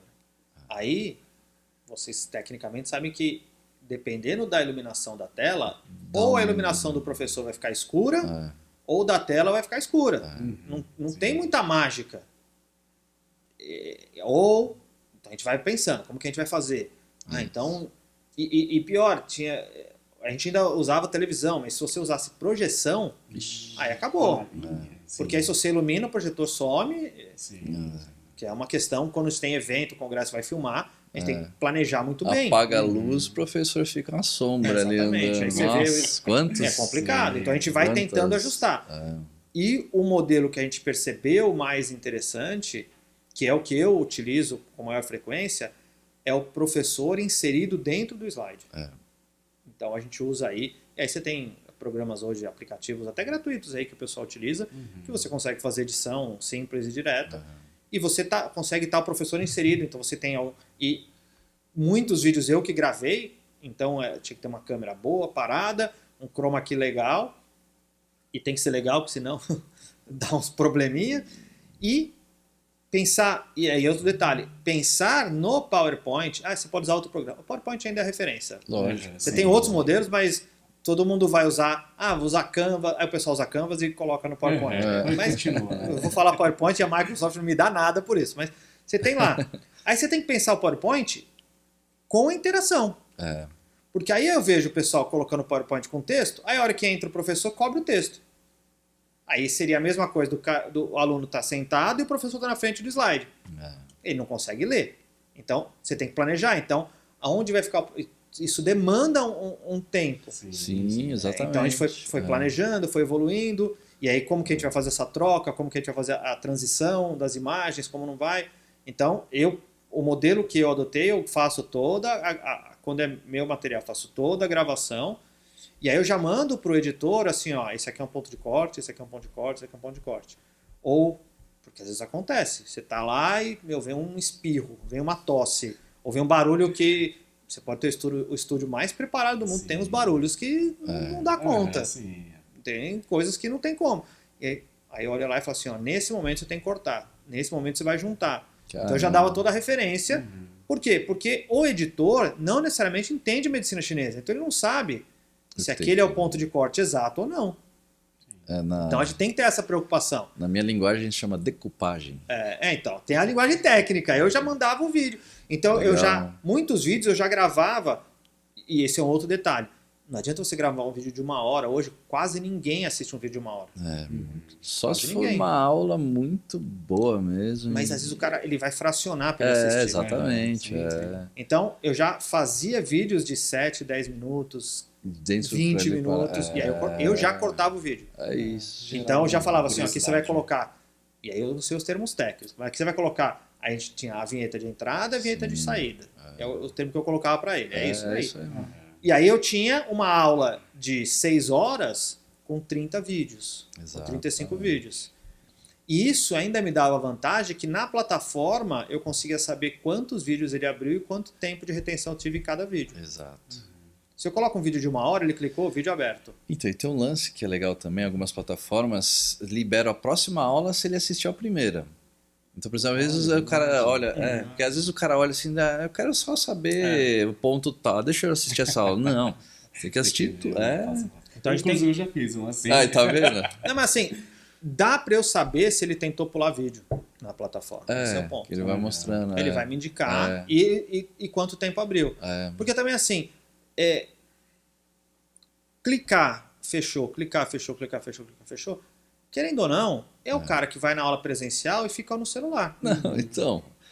A pessoa fala assim, Tudo mas como tem, você né? garantiu que o aluno online assistiu o seu vídeo? Da mesma forma que o meu aluno pode estar lendo uma revista e estar na sala de aula. Sim. Eu não tenho como garantir. Mas eu tenho que eu consigo, no mínimo, controlar se ele iniciou o vídeo e quanto tempo ele ficou naquele vídeo. Isso eu consigo. Tem umas tecnologias novas, né, pós-pandemia, de home office, que é o aplicativo da empresa, né? Só que são empresas muito chatas. Que ele né? vê se o mouse está se Mouse, se o cara tá piscando, né? tem uns. Hoje já tem umas inteligências artificiais que o cara pode estar olhando para um lado e Então, simula que o cara está olhando mas para aí frente. que é o grande lance da vida é isso, porque o outro cara do lado que quer aprender, às vezes o cara pode dar o play e vai tomar café, assistir. Mas esse é o ponto. Eu não tenho como controlar isso. Sim. Assim como eu não controlo Exatamente. outras variáveis numa sala de aula presencial. Sim. O aluno chegou e pode dormir na sala de aula e. O que você pode tentar manter é a prova, né? Se o cara realmente tirou lá a nota boa, você fala, A bom, gente chegou a ter provas online que eu tinha filmagem. O cara tinha que fazer com a câmera aberta. mas é isso. Entendeu? Então, mas tudo é Tudo tem burlado. uma- Porque o cara pode estar com uma tela atrás dele, com uma outra tela passando o texto. Então, Tem eu uma- vou dar dicas que aí o pessoal pode seguir. Mas assim, mas o que eu digo é assim, é tentar seguir, assim como o aluno em sala de aula presencial pode tentar colar. Eu estudei Direito antes. Eu não me formei, mas estudei até o 4º ano de Direito. Que legal. Eu tinha professor na época que dava aula de óculos escuro. Ele colocava todas as provas, ele ia para o fundo da sala, ficava de óculos escuro no fundo da sala, olhando todo mundo por trás. E era assim que ele dava a Ninguém prova. sabe aprender. Mas Entendeu? é Essa isso. é a estratégia dele. Então, assim, é o professor tentando, como deveria ser, passar o conhecimento para o aluno tentando aproveitar ou não. Né? Hoje, no Ocidente, fazendo esse paralelo com a China, vamos dizer assim, a China e a cultura asiática, né, é que o professor detém o conhecimento, por isso nasceu antes, né? Então ele detém o conhecimento. Então, o aluno ele tem que se esforçar ao máximo para tentar compreender aquele conhecimento que o professor já tem. Ponto. O que é no Ocidente? O professor tem que se esforçar ao máximo para tentar despertar o interesse do aluno querer ouvir o que ele quer falar. Por isso que professor de cursinho é legal, entendeu? Que o Mas cara aí já tá. chega na piadinha, na E música. aí a gente tem, trazendo para a medicina chinesa, a gente loucura. tem excelentes profissionais que não necessariamente são excelentes professores. O cara não Então, sabe. a cada semestre, a gente tem reunião de treinamento de professores na faculdade. Uma vez por ano, vem a minha mãe dar aula para o pessoal. Por quê? Ela não sabe nada de medicina chinesa, a não ser como paciente. Sabe Mas ela é dar professora aula, há né? 50 e tantos anos. Então ela vem ensinar como ensinar. Que loucura, né? Por quê? Porque o pessoal precisa aprender dinâmicas, didáticas e formas. E na pandemia a gente teve que ter outros treinamentos de como lecionar, porque lecionar presencial é diferente de lecionar em sala de aula, porque é online. Tem algumas, e aí o termo que o pessoal usa no popular, não necessariamente é o correto, mas tem algumas muletas no online que você não pode usar no presencial. E tem muletas do presencial que você não tem como usar no online. No presencial, na dúvida você traz para a prática. Vamos lá, vamos fazer uma dinâmica aqui, junta em grupo. No online, juntou o grupo, é o pessoal dissipar e acabou. Não Tem coisa gente que que não tem vai medo da funcionar. câmera. Exatamente. Tem professor que dá aula para 200 pessoas, 200 alunos. Pôs a câmera, Exatamente. Já muda. meu, o Exatamente. cara não consegue. Então a gente teve que consegue. fazer ajustes. Não necessariamente o melhor professor online é o que tem mais conhecimento. É, Muitas das faculdades e instituições hoje, elas contratam atores para dar o material online. A maioria, muitas, não vou falar a maioria, mas muitas. mas já vi muito isso. Eles já. contratam um ator, você vai ler esse texto que foi preparado, E o- né, como que é que lê o Tele- texto? O teleprompter. teleprompter, e ele vai lendo, e aí você faz, pô, mas ele deu aula disso, deu aula daquilo. Não, é um ator que foi contratado Sim. só para isso. E ele vai ter um engajamento melhor, às vezes, do que o professor. Obviamente, depende do professor, depende da Sim. disciplina, mas tem muitos, principalmente esse pessoal que hoje produz conteúdo para ser vendido para as faculdades venderem. É, Não, o pessoal não tem segredo, tem faculdades aí com graduação a R$30. Não fecha as contas. Eu, como gestor de uma faculdade, eu sei que não fecha a conta. Uma mensalidade num valor tão baixo, não fecha. Então, você tem que ter essa forma. Então, você contrata alguém, vende o direito de imagem e segue o jogo. Então, isso é possível? É possível. Mas não necessariamente é um mundo ideal. Mas é que tem gente que funciona na câmera, tem gente que não funciona. Exato. E aí, nessa situação, eu preciso ter alguém que fale melhor. Que não, de novo, não necessariamente é o que tem mais conhecimento, mas é o que vai conseguir transmitir mas é o que você aquilo. falou, a retenção do aluno ali, né? Ele conseguir assistir um pouco mais confortável, né? Eu tenho uma dúvida fitoterapêutica, é isso que fala? Pode ser. Que chá você está tomando? Não, aqui é um chá diário, vamos dizer assim. Então tem chá verde, tem outras combinações de ervas. Não é. E essa é uma questão. Ele entraria mais na linha de dietoterapia, vamos dizer assim, do que de fitoterapia. Tá.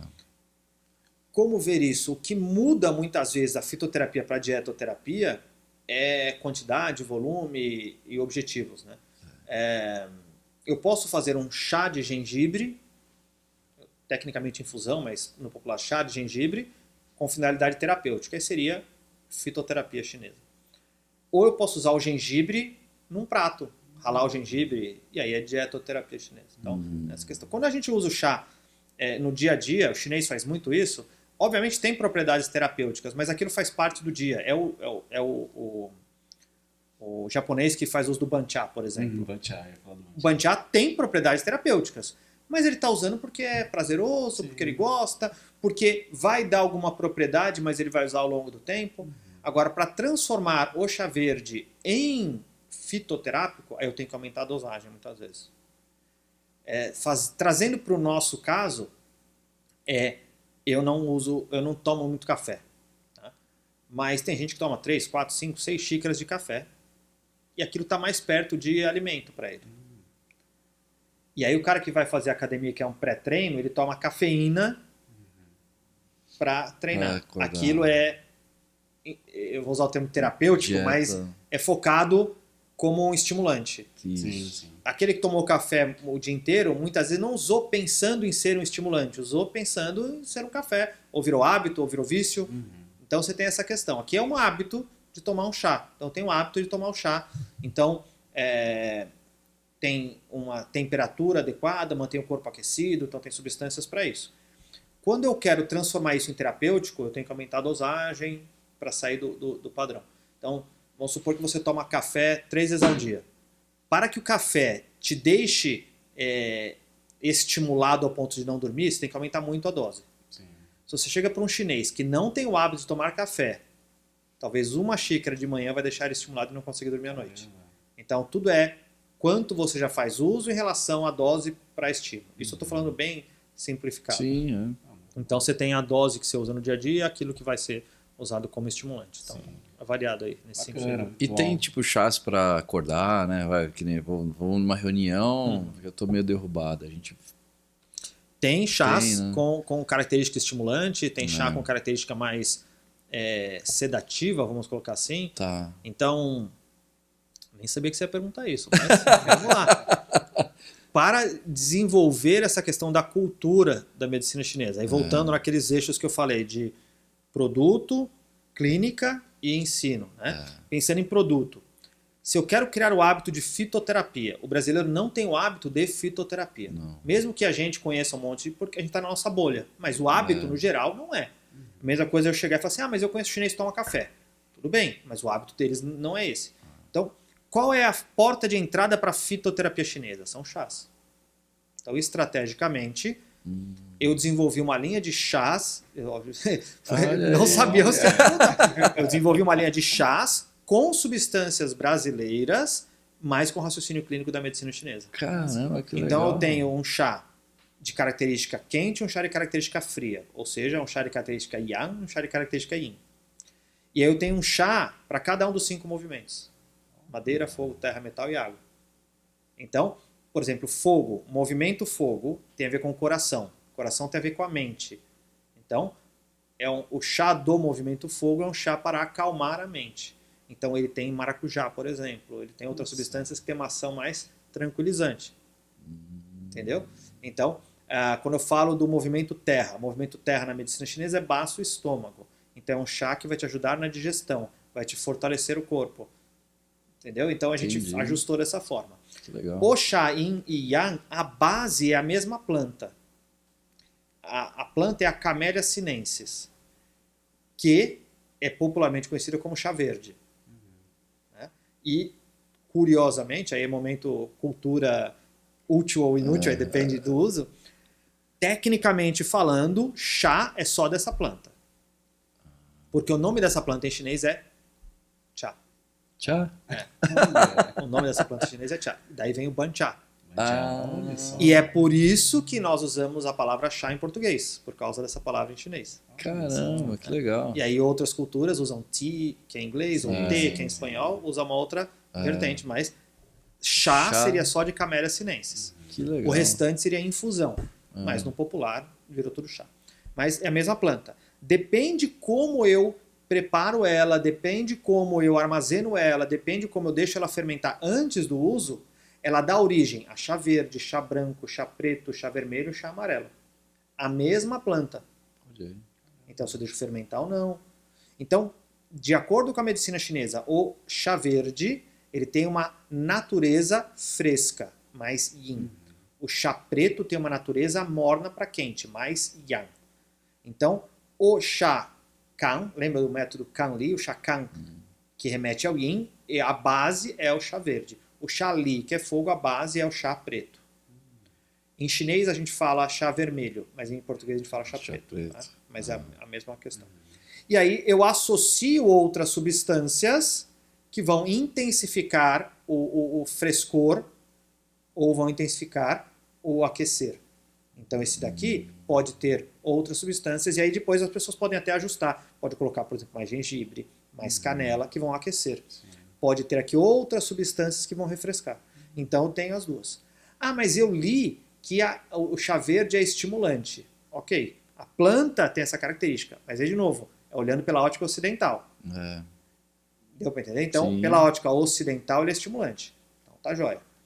Então, qual a estratégia desses aqui? É usar o chá yang no início do dia, para estimular o corpo no início do dia. E aí aquela questão de aproveitar o yang, que é o sol, característica de aquecimento, no início do dia. E à noite, eu quero ainda manter um pouco o estimulado, mas se eu estimular demais eu não durmo. Aí você usa o chá verde.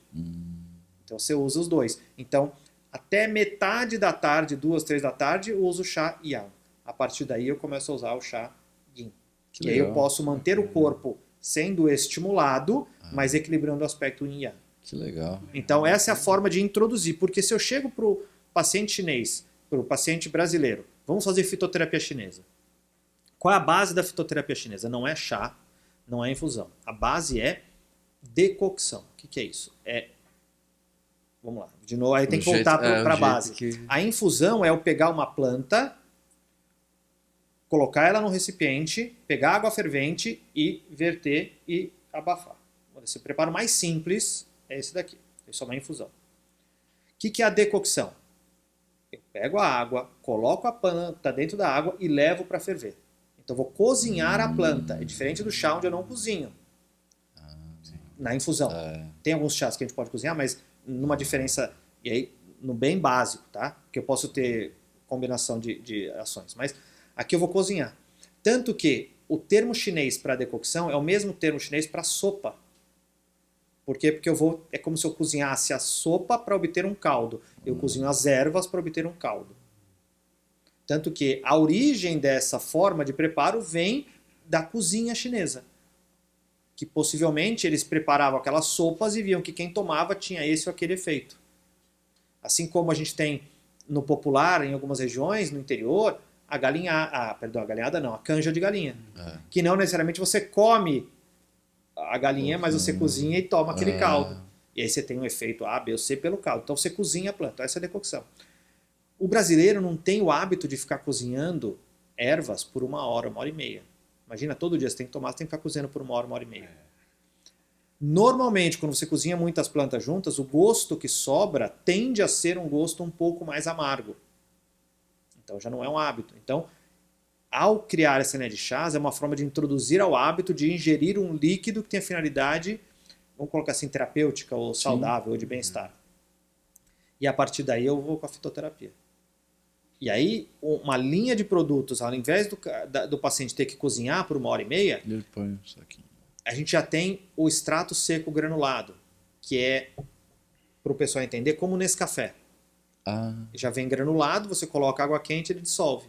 Putz, que legal. E aí eu tenho essas ervas, em vez do paciente cozinhar por 1 hora e meia, 2 horas, ele pega lá o granulado, coloca e joga água fervente e dissolve. Que bacana. Então, o extrato seco granulado. Nossa, não. Por que isso é importante? Porque a fitoterapia chinesa, a base está na natureza, que é mais fria ou mais quente, e aí é teoria do Yin e do Yang, o sabor. Quando eu engulo uma pílula, uma cápsula, um comprimido, eu não percebo sabor na boca. Então, e eu não percebo temperatura na boca. Quando eu faço o extrato seco granulado ou essa decocção, eu sinto sabor na boca. Mesmo que tenha essa tendência amarga, eu sinto sabor na boca, eu tenho a temperatura na boca e aí eu engulo. Então é o que mais se aproxima. Então essa é a base. E aí, de novo, pensar nessas estratégias. Eu tenho que pensar em ter produto, e aí não eu como importador, mas eu tenho de fato uma outra empresa que faz importação, mas outros também importam para o Brasil, mas eu tenho que ter produto, eu tenho que ter paciente e clínica e eu tenho que ter educação. Se eu só tiver produto e não tiver ninguém sabendo usar, não adianta. Se eu só tiver gente sabendo usar e não tiver produto, também não adianta. Eu tenho produto, eu tenho aluno e não tenho paciente, então é isso, tem que ter essa visão. Hoje, na área de marketing, gestão, administração, você tem que ter uma visão 360 de tudo que você faz, não adianta. Eu te conheço como alguém que faz filmagem, mas se você não abrir o leque para outros produtos dentro da filmagem, ter essa visão 360, você fica só num ponto. Então, todo mundo, em todas as áreas, deveria ter essa visão. Então, eu tento pensar a medicina chinesa como um mercado não financeiro, mas um mercado em 360 graus. Aí você tem que saber em que momento, para onde você está olhando. E saber que este apoio de um para o outro é essencial, senão o mercado não avança. É isso que o pessoal tem que entender. Quanto tempo tem a Ibramec já? Olha, a fundação do que hoje é a faculdade foi em 2001. Quando eu volto da China, naquela época, 2001, não era tão comum ir para a China. Já tinha grupos que iam, não fui primeiro, obviamente, já tinha grupos, já tinha brasileiros fazendo graduação na China, mas não era comum ir. Então eu fui sozinho, não fui com grupo. Quando eu volto, o pessoal que já sabia que eu estava indo, eu já dava algumas aulas, o pessoal falou assim, por que você não ensina aquilo que você aprendeu na China? E aí eu inicio num espaço bem menor do que esse estúdio aqui, emprestado pelos meus pais, que tinham um curso de inglês, que comecei ali. Eles emprestaram e eu comecei ali. E ali foi onde eu inicio. A gente foi aumentando. Em 2016, depois de muito trabalho, a gente se torna faculdade. E aí, em 2021,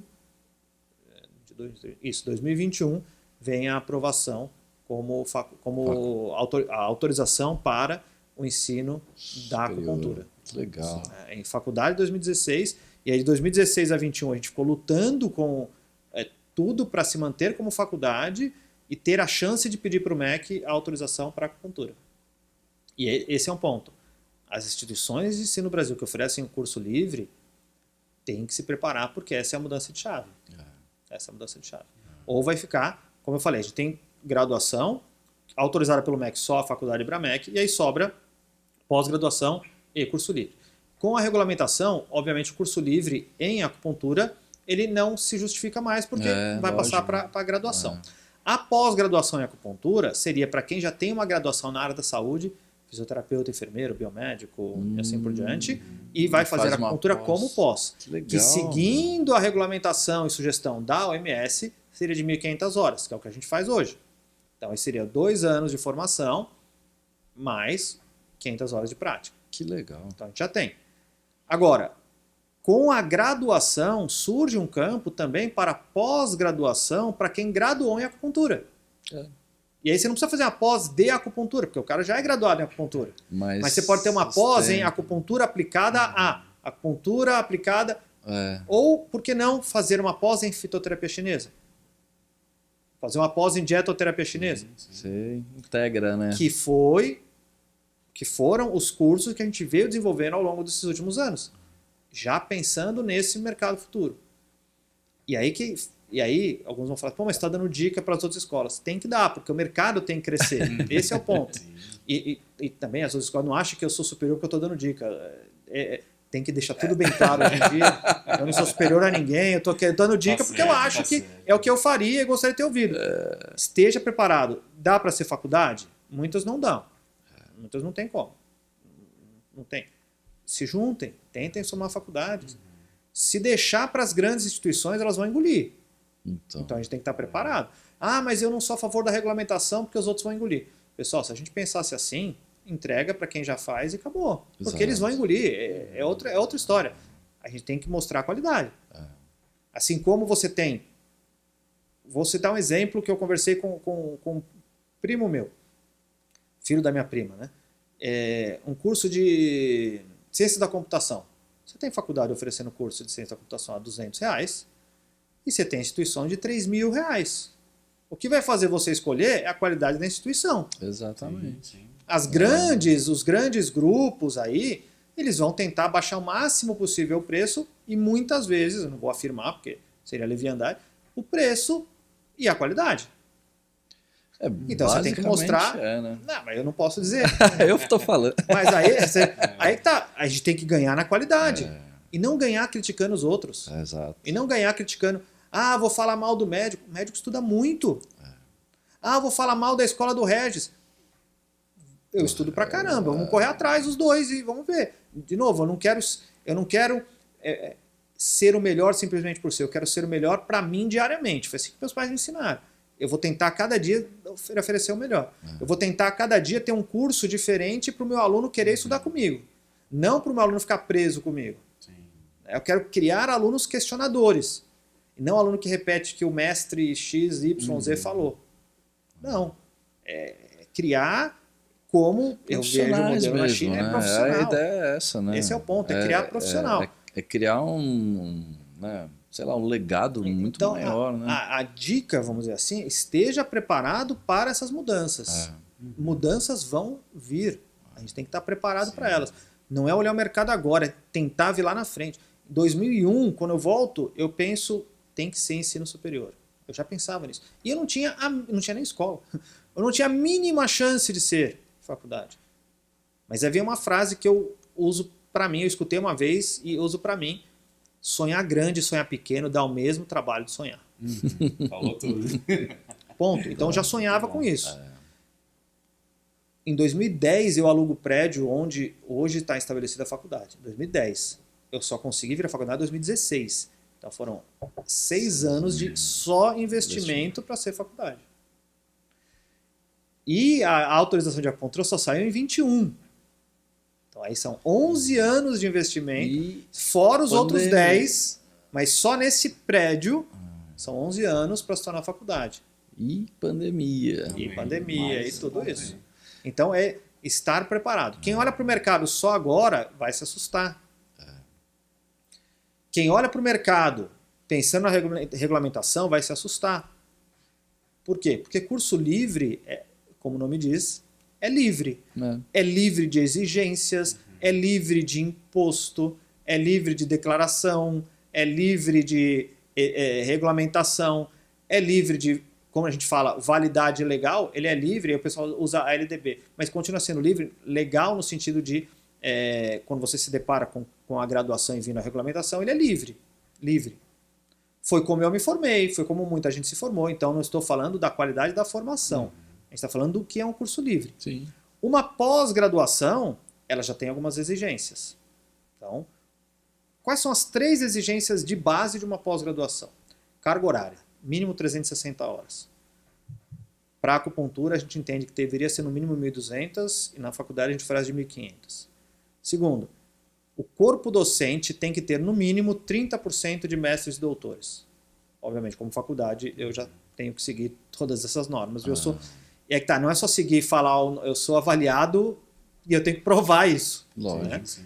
E aí provar com contrato, não é só a pessoa estar lá presente e vir dar uma aula, tem outras exigências. E terceiro, é ser oferecido por faculdade, centro universitário ou universidade. Então, são exigências de uma pós-graduação. Então, já tem exigência. A graduação, aí as exigências já são, Sim. são São muito maiores. outras coisas. Então, eu tenho que ter laboratórios, eu tenho que ter biblioteca. E não basta... uma estante de livros não é uma biblioteca perante uma instituição de ensino. Uma biblioteca, eu tenho que ter horário, registro, eu tenho que ter uma bibliotecária, e a bibliotecária é uma graduação, então você tem que ter uma profissional especializada. Eu tenho que ter secretaria acadêmica, eu tenho que ter um monte de coisas. Então você já vai escalando. Mas, de novo, quem não se prepara agora, vira a chave e se assusta. Então, é uma preparação de longo tempo. Para que também o nosso aluno tenha segurança. Então, quem busca uma formação de qualidade em acupuntura, aí peço desculpas, vai encontrar na faculdade Bramec. Peço desculpas, eu não vim aqui fazer propaganda. Tá? Eu venho com um uniforme, mas quem me conhece há anos, eu só ando assim. Eu até brinco com a minha esposa, se a gente vai num aniversário assim, tem que ir com outra roupa? Me sinto Já faz mal. parte de você. Não, eu não preciso pensar. Eu uso minha cabeça para outras coisas. Eu abro o guarda-roupa, eu tenho azul, amarela, branca, vermelha, preta da faculdade. Então eu sei que eu vou pegar e acabou. Minhas brincadeiras à parte, assim, eu me dedico diariamente a pensar como que eu posso ensinar a medicina chinesa de um modo mais efetivo, mais assertivo e com mais qualidade. Como que eu posso treinar professores capazes a levar esse conhecimento adiante? Como que eu posso ajudar o aluno que tem dúvida? Então isso é um trabalho diário. Obviamente não é todo aluno que vai se adaptar com a forma que eu trabalho.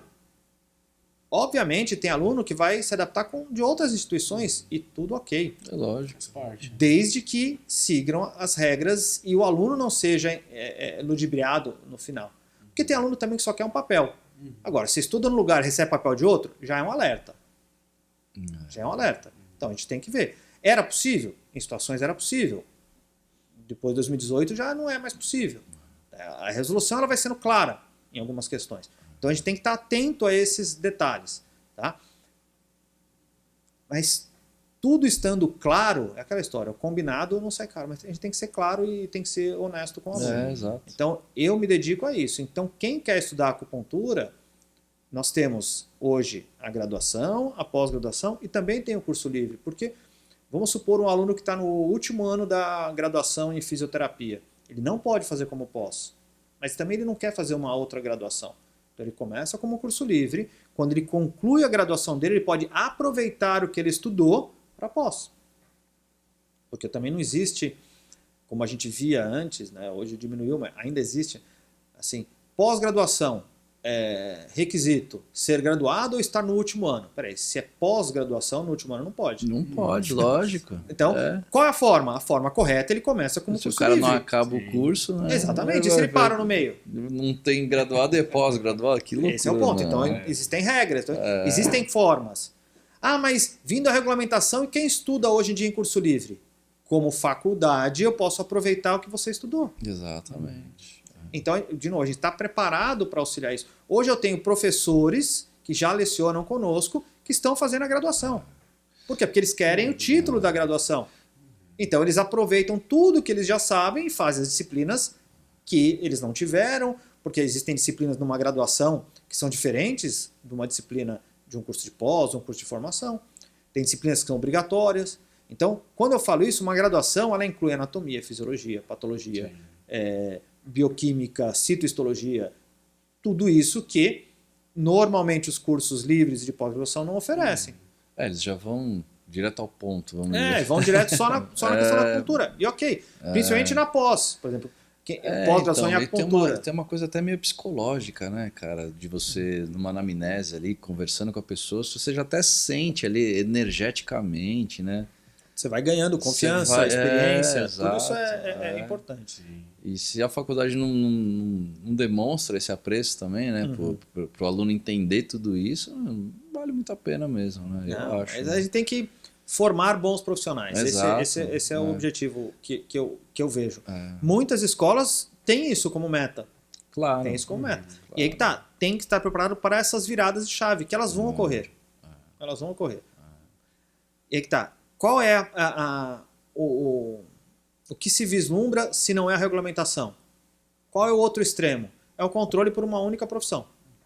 E aí tudo para. Aí é muito perigoso. É muito pior. Então, quem é contra a regulamentação corre o está risco mais de ficar perto sem, disso. né? Deu para entender? Mas eu já trabalho. Não dá para saber. Uma coisa é direito adquirido, outra coisa é direito regulado. É isso, exatamente. Não adianta eu olhar só para o meu lado. Eu já sou fisioterapeuta. Sim. Então, acabou isso aqui, eu vou para fisioterapia. Não é assim. Mas eu já tenho 25 anos de prática, já tenho 30 anos de prática, já tenho 40 anos de prática, para mim não vai mudar nada. Então, aí cada um só está olhando para si. Ou, ao contrário, o pessoal acha que eu defendo regulamentação porque eu já sou faculdade. Não, eu defendia quando eu não tinha a mínima chance de ser. Esse é o ponto. A gente tem que pensar que a medicina chinesa tem que crescer. Essa é uma estratégia. Então, por isso eu levo grupos para a China. Por isso eu trago professores da China para vir ao Brasil. A gente já teve professor contratado chinês morando no Brasil por 2 anos, que trabalhava para a gente para poder promover a medicina chinesa. Então isso tudo é investimento, é forma de como que eu consigo levar a acupuntura, a medicina chinesa com mais qualidade. São coisas que a gente faz. Então você eu falo, você que eu conheço há mais tempo, você já viu que a gente trabalha com diagnóstico de pulso. Sim. O que a gente fez? A gente trouxe ao Brasil, só tem uma no Brasil, uma máquina que é um braço sintético, que é um equipamento que ele simula os pulsos do doente chinês. Então eu vou lá, programo na máquina, o aluno vai lá e pode sentir esse pulso. Então a gente tem alguns workshops específicos de treinamento com essa máquina. Então são investimentos. Então a gente traz esses diferenciais para que o aluno tenha essa possibilidade. Mas isso está em todos os cursos? A gente coloca em cursos específicos para aprofundamento, aprimoramento. Exato. Então a gente investe nisso. Tudo isso é investimento para que a profissão cresça. Mas é obrigatório? Não é obrigatório. Mas é um diferencial. É um plus absurdo. Né? A gente tem um laboratório de anatomia com um monte de peça anatômica. Precisa ter tanto? Não, mas é um diferencial para o aluno. Mas às vezes acontece. Poxa vida, mas eu fiz o curso e o professor não usou. Eu não obrigo o professor a usar. A metodologia está lá, depende do professor, a dinâmica que ele vai usar ou não, mas é melhor ter o recurso e poder ser utilizado do que a gente não ter o recurso. Né? Porque isso acontece. Eu não sou aquele gestor da instituição que eu vou ficar na porta da sala vendo como o professor dá aula. Senão eu entrava e dava. Eu tenho que confiar no que ele passa. E vai ter aluno que vai se adaptar mais ou menos. Eu brinco, quando eu faço a abertura de um curso, eu falo, olha, vocês vão ter aula com vários professores, porque isso é muito importante. Ouvir opiniões diferentes, assim que eu penso a medicina chinesa. Porque senão você ouve só do Regis e acha que só ele está certo. Não, eu não quero isso. Então eu tenho a minha opinião, outros professores, a gente fala a mesma linguagem, mas a forma é diferente, que vai se adaptar mais com um ou com o outro. Aí eu falo, você vai ter aula com a professora X, se você gostou da aula, estuda bastante para valorizar que você gostou da aula dela. Se você não gostou, estuda mais ainda para não ter que fazer de novo. Esse é o ponto. Porque hoje o pessoal não gostou do professor, quer reclamar. Ok, mas na vida Nem tudo sempre é você vai só gostar de flores, tudo. é. Exato, Nem exato. sempre você vai gostar de todas as disciplinas, de todos os conteúdos. Então, Sim, a gente faz tem que parte, seguir, né? faz parte. Mas hoje a gente está vindo numa gerações aí que tem que ter questionamentos, mas o questionamento tem que ter alguma base, algum fundamento.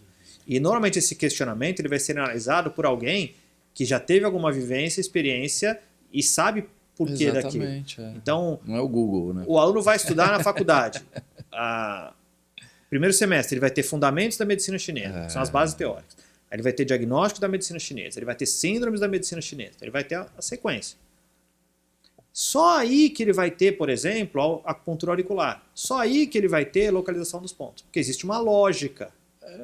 É isso. Agora, se uma outra escola coloca acupuntura auricular no primeiro e segundo final de semana, para o aluno que não sabe e nunca teve noção da medicina chinesa, é muito legal, porque ele já vai ter alguma coisa prática.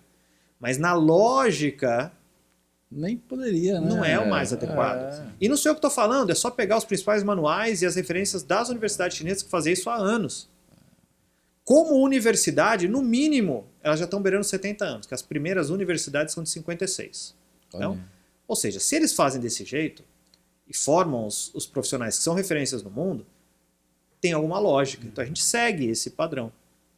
Então o aluno ele vai ser questionador, é importante, mas sabendo que existem coisas que estão no seu devido momento para que ele tenha uma base para na frente ele poder compreender. É lógico. E aí no final ele olha para trás, agora eu entendi por que aquilo foi naquele momento. Por exemplo, anatomia. Caramba, tem que saber. Tem que ser no começo. Né? Não, eu digo assim, tem que ser no começo. Não adianta eu colocar anatomia no final. Exatamente. Localização de ponto tem que ser depois que ele entender o que é a base da medicina chinesa. Exato. Quando ele vai ter aurículo, no meu caso, no módulo 7, 8, por exemplo, ele já teve teoria, diagnóstico e síndrome. Então, quando ele vai para ter aurículo, ele já sabe usar tudo que ele aprendeu de diagnóstico para aplicar na aurículo. Exato. Ele já sabe toda a teoria para aplicar na aurículo. Se eu coloco o aurículo logo no começo, ele só está repetindo o que ele viu. Então, existe uma lógica. Então, às vezes, a gente tem que balancear. Vale mais agradar o aluno, deixar ele mais contente no começo, ou ensinar medicina chinesa de verdade, né? A gente opta muitas vezes por ensinar medicina chinesa de verdade. Então, é isso que a gente faz na faculdade. Então, a gente busca seguir esse padrão. E o que eu acho mais legal de você, Regis, é isso. Que eu tô... A gente sabe, né? Eu tô na área há muitos anos. Nunca computerei ninguém. Mas eu acompanho muito a história, né? Então eu vejo a sua paixão. O lance de você falar da camiseta, você realmente veste a camisa. Claro, muito pela Ibramec, mas pela acupuntura, por tudo, né, cara? Não, eu fico triste de ver formações de baixa qualidade.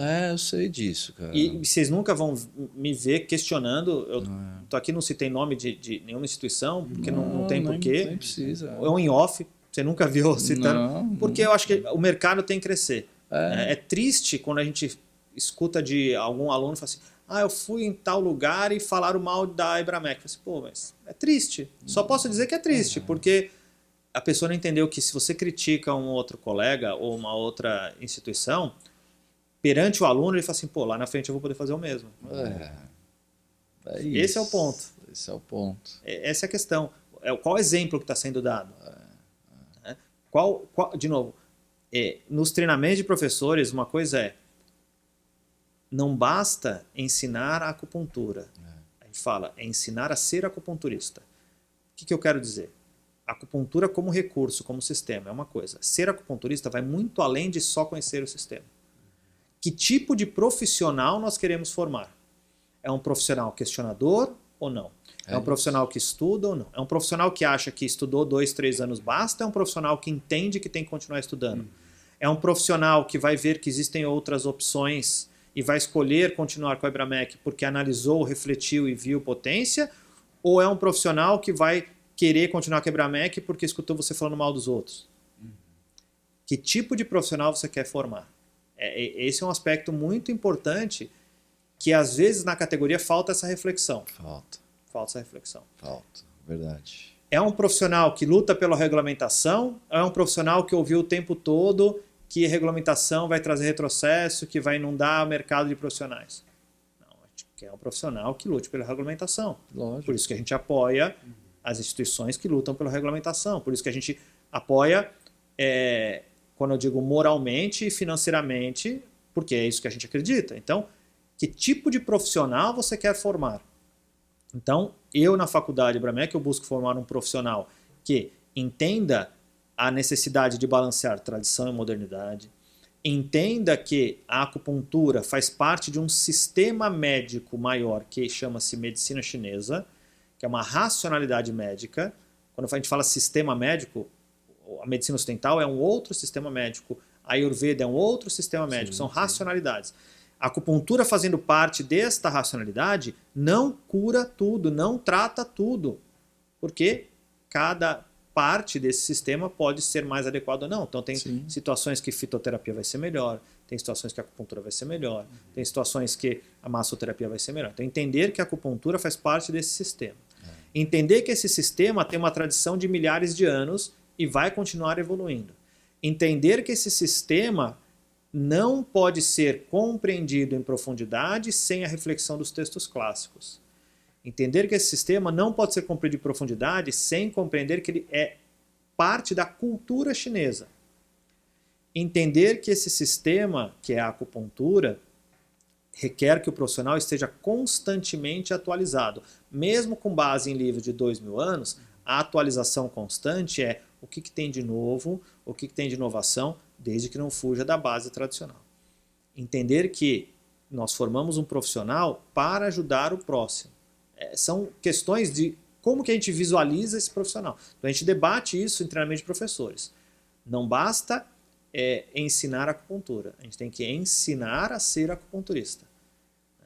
E aí vai para outros debates de educação, o que significa ensinar, né? Ensinar vem de ensinar e colocar um signo, colocar um selo, colocar uma marca. Então, que tipo de marca que você, professor, quer colocar no aluno que vai se formar? Então, por isso, não é colocar a marca numa técnica, é colocar uma marca num profissional. Como você visualiza esse profissional? Obediente, questionador. Ou será que obediente é mais adequado? Para a sala de aula pode ser, mas aquele que só obedece só vai repetir o que você fala. Não, tem que refletir, questionar. Sim. Então, são formas de treinar os professores, mas que, querendo ou não, faz com que a gente tenha uma visão de qual profissional que eu imagino. Então, é um profissional que entende a medicina chinesa. Se ele quiser depois agregar fitoterapia ocidental, floral, aroma, reiki, ok. Mas desde que ele entenda que isso não faz parte de uma formação de um acupunturista. Quanto mais coisas dessas variáveis eu tenho dentro de um curso de acupuntura, menos de acupuntura eu estou ensinando. Verdade. E, de novo, para o aluno ele acha muito legal, porque ele sai com um monte de técnica. Sim. Mas, de novo, na China são 5, 3, 3.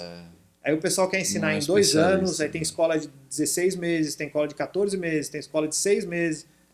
Não estou falando nem dos milagres de 7 dias, né? Mas não dá para colocar tantas outras coisas, porque já tem muito de medicina chinesa para ser ensinado. Então, é isso, é um profissional que entenda a medicina chinesa e a acupuntura. É isso que a gente busca formar.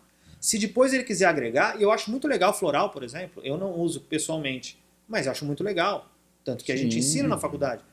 Para quem já é acupunturista ou fora do programa. Aromaterapia. Aromaterapia eu acho muito legal. A gente desenvolveu óleos com uma empresa para integrar os princípios dos óleos com os princípios da medicina chinesa. Eu acho muito legal.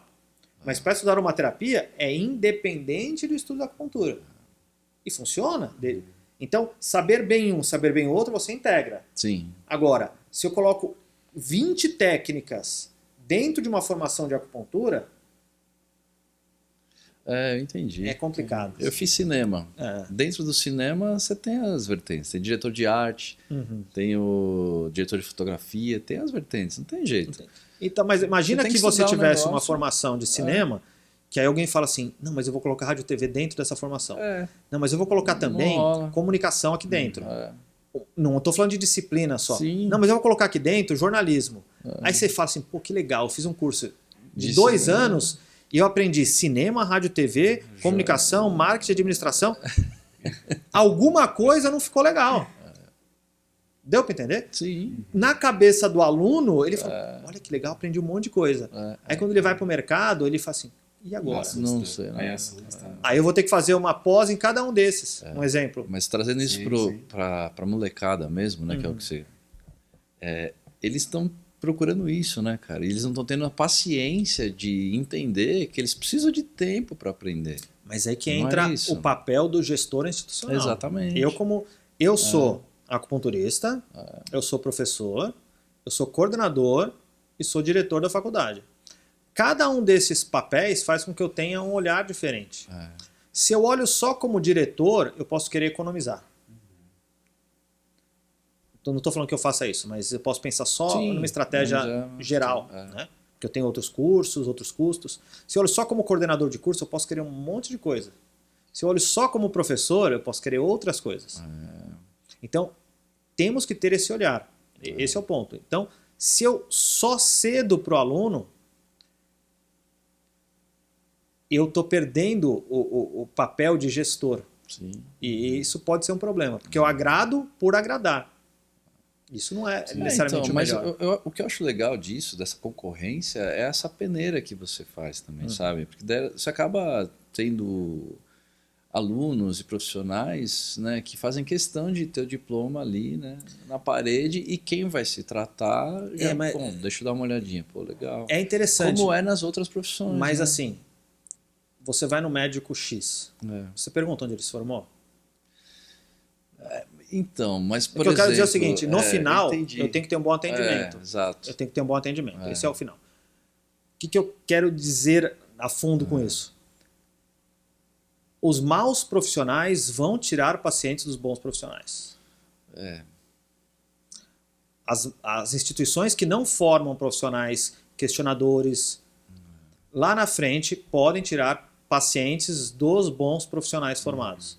Nesse sentido de que a medicina já está bem estabelecida, a acupuntura ainda não é estabelecida. E uma outra questão é que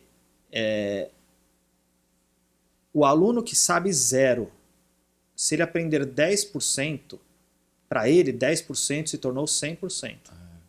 Se ele não for treinado de que há muito mais, ele vai continuar achando que aqueles 10 são 100%.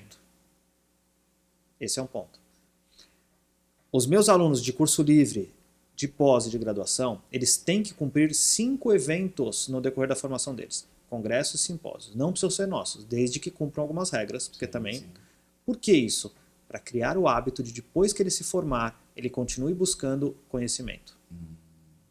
Porque você vai na odontologia, ele continua buscando conhecimento. Você vai na fisioterapia, já tem cada vez mais esse hábito de buscar conhecimento. Você vai na medicina, isso é inerente. Nos Estados Unidos, você se formou em acupuntura, você tem que passar numa prova. A cada período, você tem que comprovar que você fez cursos de aprimoramento, senão você perde a sua licença. Olha aí. Então, se a escola ensina 10% e o aluno acha que aquilo é 100%, para que ele vai estudar mais? Então, isso é um problema que a gente enfrenta, sim, e eu não estou falando só da acupuntura, em várias áreas, mas eu estou puxando para a acupuntura porque isso. Sim. Então, a gente precisa criar alunos. Quando eu falo questionador, não é aquele aluno que fica interrompendo a aula questionando, mas é aquele que se questiona se ele está aprendendo de fato. Né? Esses dias a gente fez uma postagem, eu não sei quando sai a entrevista, o podcast, esses dias a gente fez uma postagem que é aquela questão. O problema, às vezes, não é um ensino... Eu estou resumindo a postagem, né? O problema, às vezes, não é um ensino de baixa qualidade. O problema, às vezes, é ensinar o aluno ao ponto dele achar que sabe e não entender que ele deve questionar aquilo que ele não sabe. Não é exatamente isso, mas quando você ensina pouco e o aluno acredita que aquilo é tudo, ele não vai nem saber questionar se aquilo é pouco ou se é muito. Porque vende-se a ideia de que aquilo é o tudo. Caramba. E a prática em si é o mais importante no final das contas, né? É prática, é tudo. Mas aí que tá. Vai ter muita gente, isso em qualquer área, que vai levar uma boa prática porque é um bom conversador. Isso em várias áreas, não estou falando só de acupuntura. Você deve ter colegas que você fala assim, pô, mas ele não faz um bom trabalho, mas ele consegue as coisas, porque ele tem lábia, tem conversa. Então, o paciente não está melhorando, mas eu estou convencendo o paciente que está legal. E, de novo, isso acontece em fisioterapia, em medicina, em várias áreas. Tá? Não estou falando da acupuntura. A questão é, nós temos que formar profissionais que estejam preparados. Esse é o resumo. A gente tem que formar isso. Para que a prática dê resultados, para que a prática seja bem embasada. Não, eu fiz isso porque eu vi que é bom, mas eu fiz isso porque eu entendi por que é bom e por que quando não funciona acontece A, B ou C. Então a gente tem que estar atento aí. E como é que a gente acha a Ebramec? Olha, Redes sociais, site. colocou Faculdade Ebramec nas redes sociais, vai encontrar. Tem tudo. Na Instagram, no YouTube, Facebook, a própria página www.ebramec.edu.br. E aí pode encontrar. O meu perfil no Instagram é @regis.acupuntura, então também consegue me encontrar lá. E a partir de mim chega na faculdade, ou vice-versa. Então a gente tem aí. Para 2025 a gente está com vários cursos aí em expansão, em crescimento, graduação em acupuntura, já estamos ainda aí para várias turmas em sequência, então a gente já tem turma aí no primeiro semestre, segundo semestre, terceiro semestre. Agora em 2024 graduou a primeira turma, então a gente vai continuar indo. Tem as viagens para a China, então tem muita coisa. Então quem quer estudar, também, né? nós temos vários projetos sociais, parcerias com igrejas, parcerias com instituições. Legal. Nós somos um parceiro da Unidown, que é uma instituição voltada para pessoas com síndrome de Down.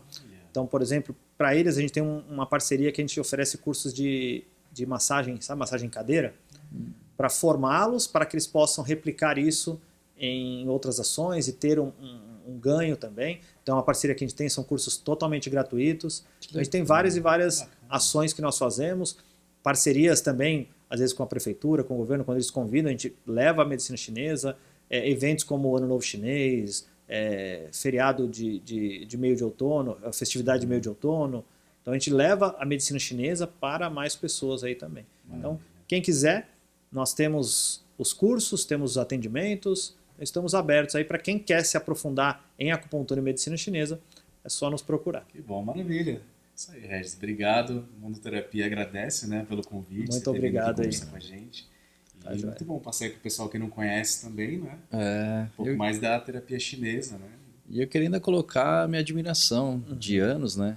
Pelo seu esforço incrível, né? Que a gente sempre vê, né? Dentro. Todo mundo sempre fala de você, bem ou mal. Mas eu ainda fico com essa ideia de que, cara, você fez um diferencial incrível dentro da profissão, né? Eu estou muitos anos acompanhando, né? Trabalhando com muitos terapeutas, com muita gente. Né? E eu vejo isso muito claro, né? Então eu fico até meio emocionado agora aqui de você estar aqui colocando tudo isso pra gente e realmente mostrando que é verdade, entendeu? Tudo aquilo que eu pensei, que eu imaginei, que eu sempre tive dentro de mim, né? Eu sempre tive essa energia vindo de você, né? É uma energia muito, cara, tem que fazer, vamos fazer, e vai, e faz, e veste a camisa mesmo, né? Muito obrigado. Primeiramente pelo convite. É isso. E vamos promover. A ideia, eu sempre falo, é promover a medicina chinesa. Você falou assim, falando bem ou falando mal. Você nunca ouviu falando mal de ninguém. Eu não vou falar porque eu acho que não precisa. Cada um sabe das suas ações.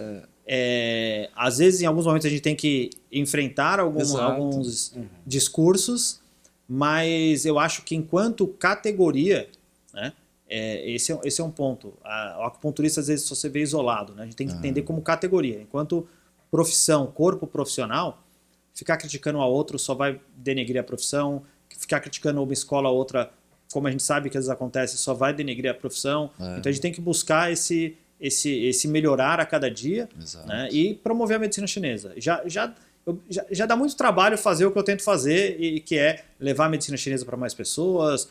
Então não vamos perder tempo com picuinhas, com bobeiras. Vamos levar a medicina chinesa à frente. E aí me coloco à disposição aí. Se o pessoal gostar, quem sabe a gente faz um retorno aí, outros temas, e a gente segue a vida aí. Muito obrigado, viu? Muita gente não conhece ainda, né? Então, medicina chinesa. Então, vai ser muito importante. Valeu, muito obrigado. Valeu, Regis. Obrigado. Até mais.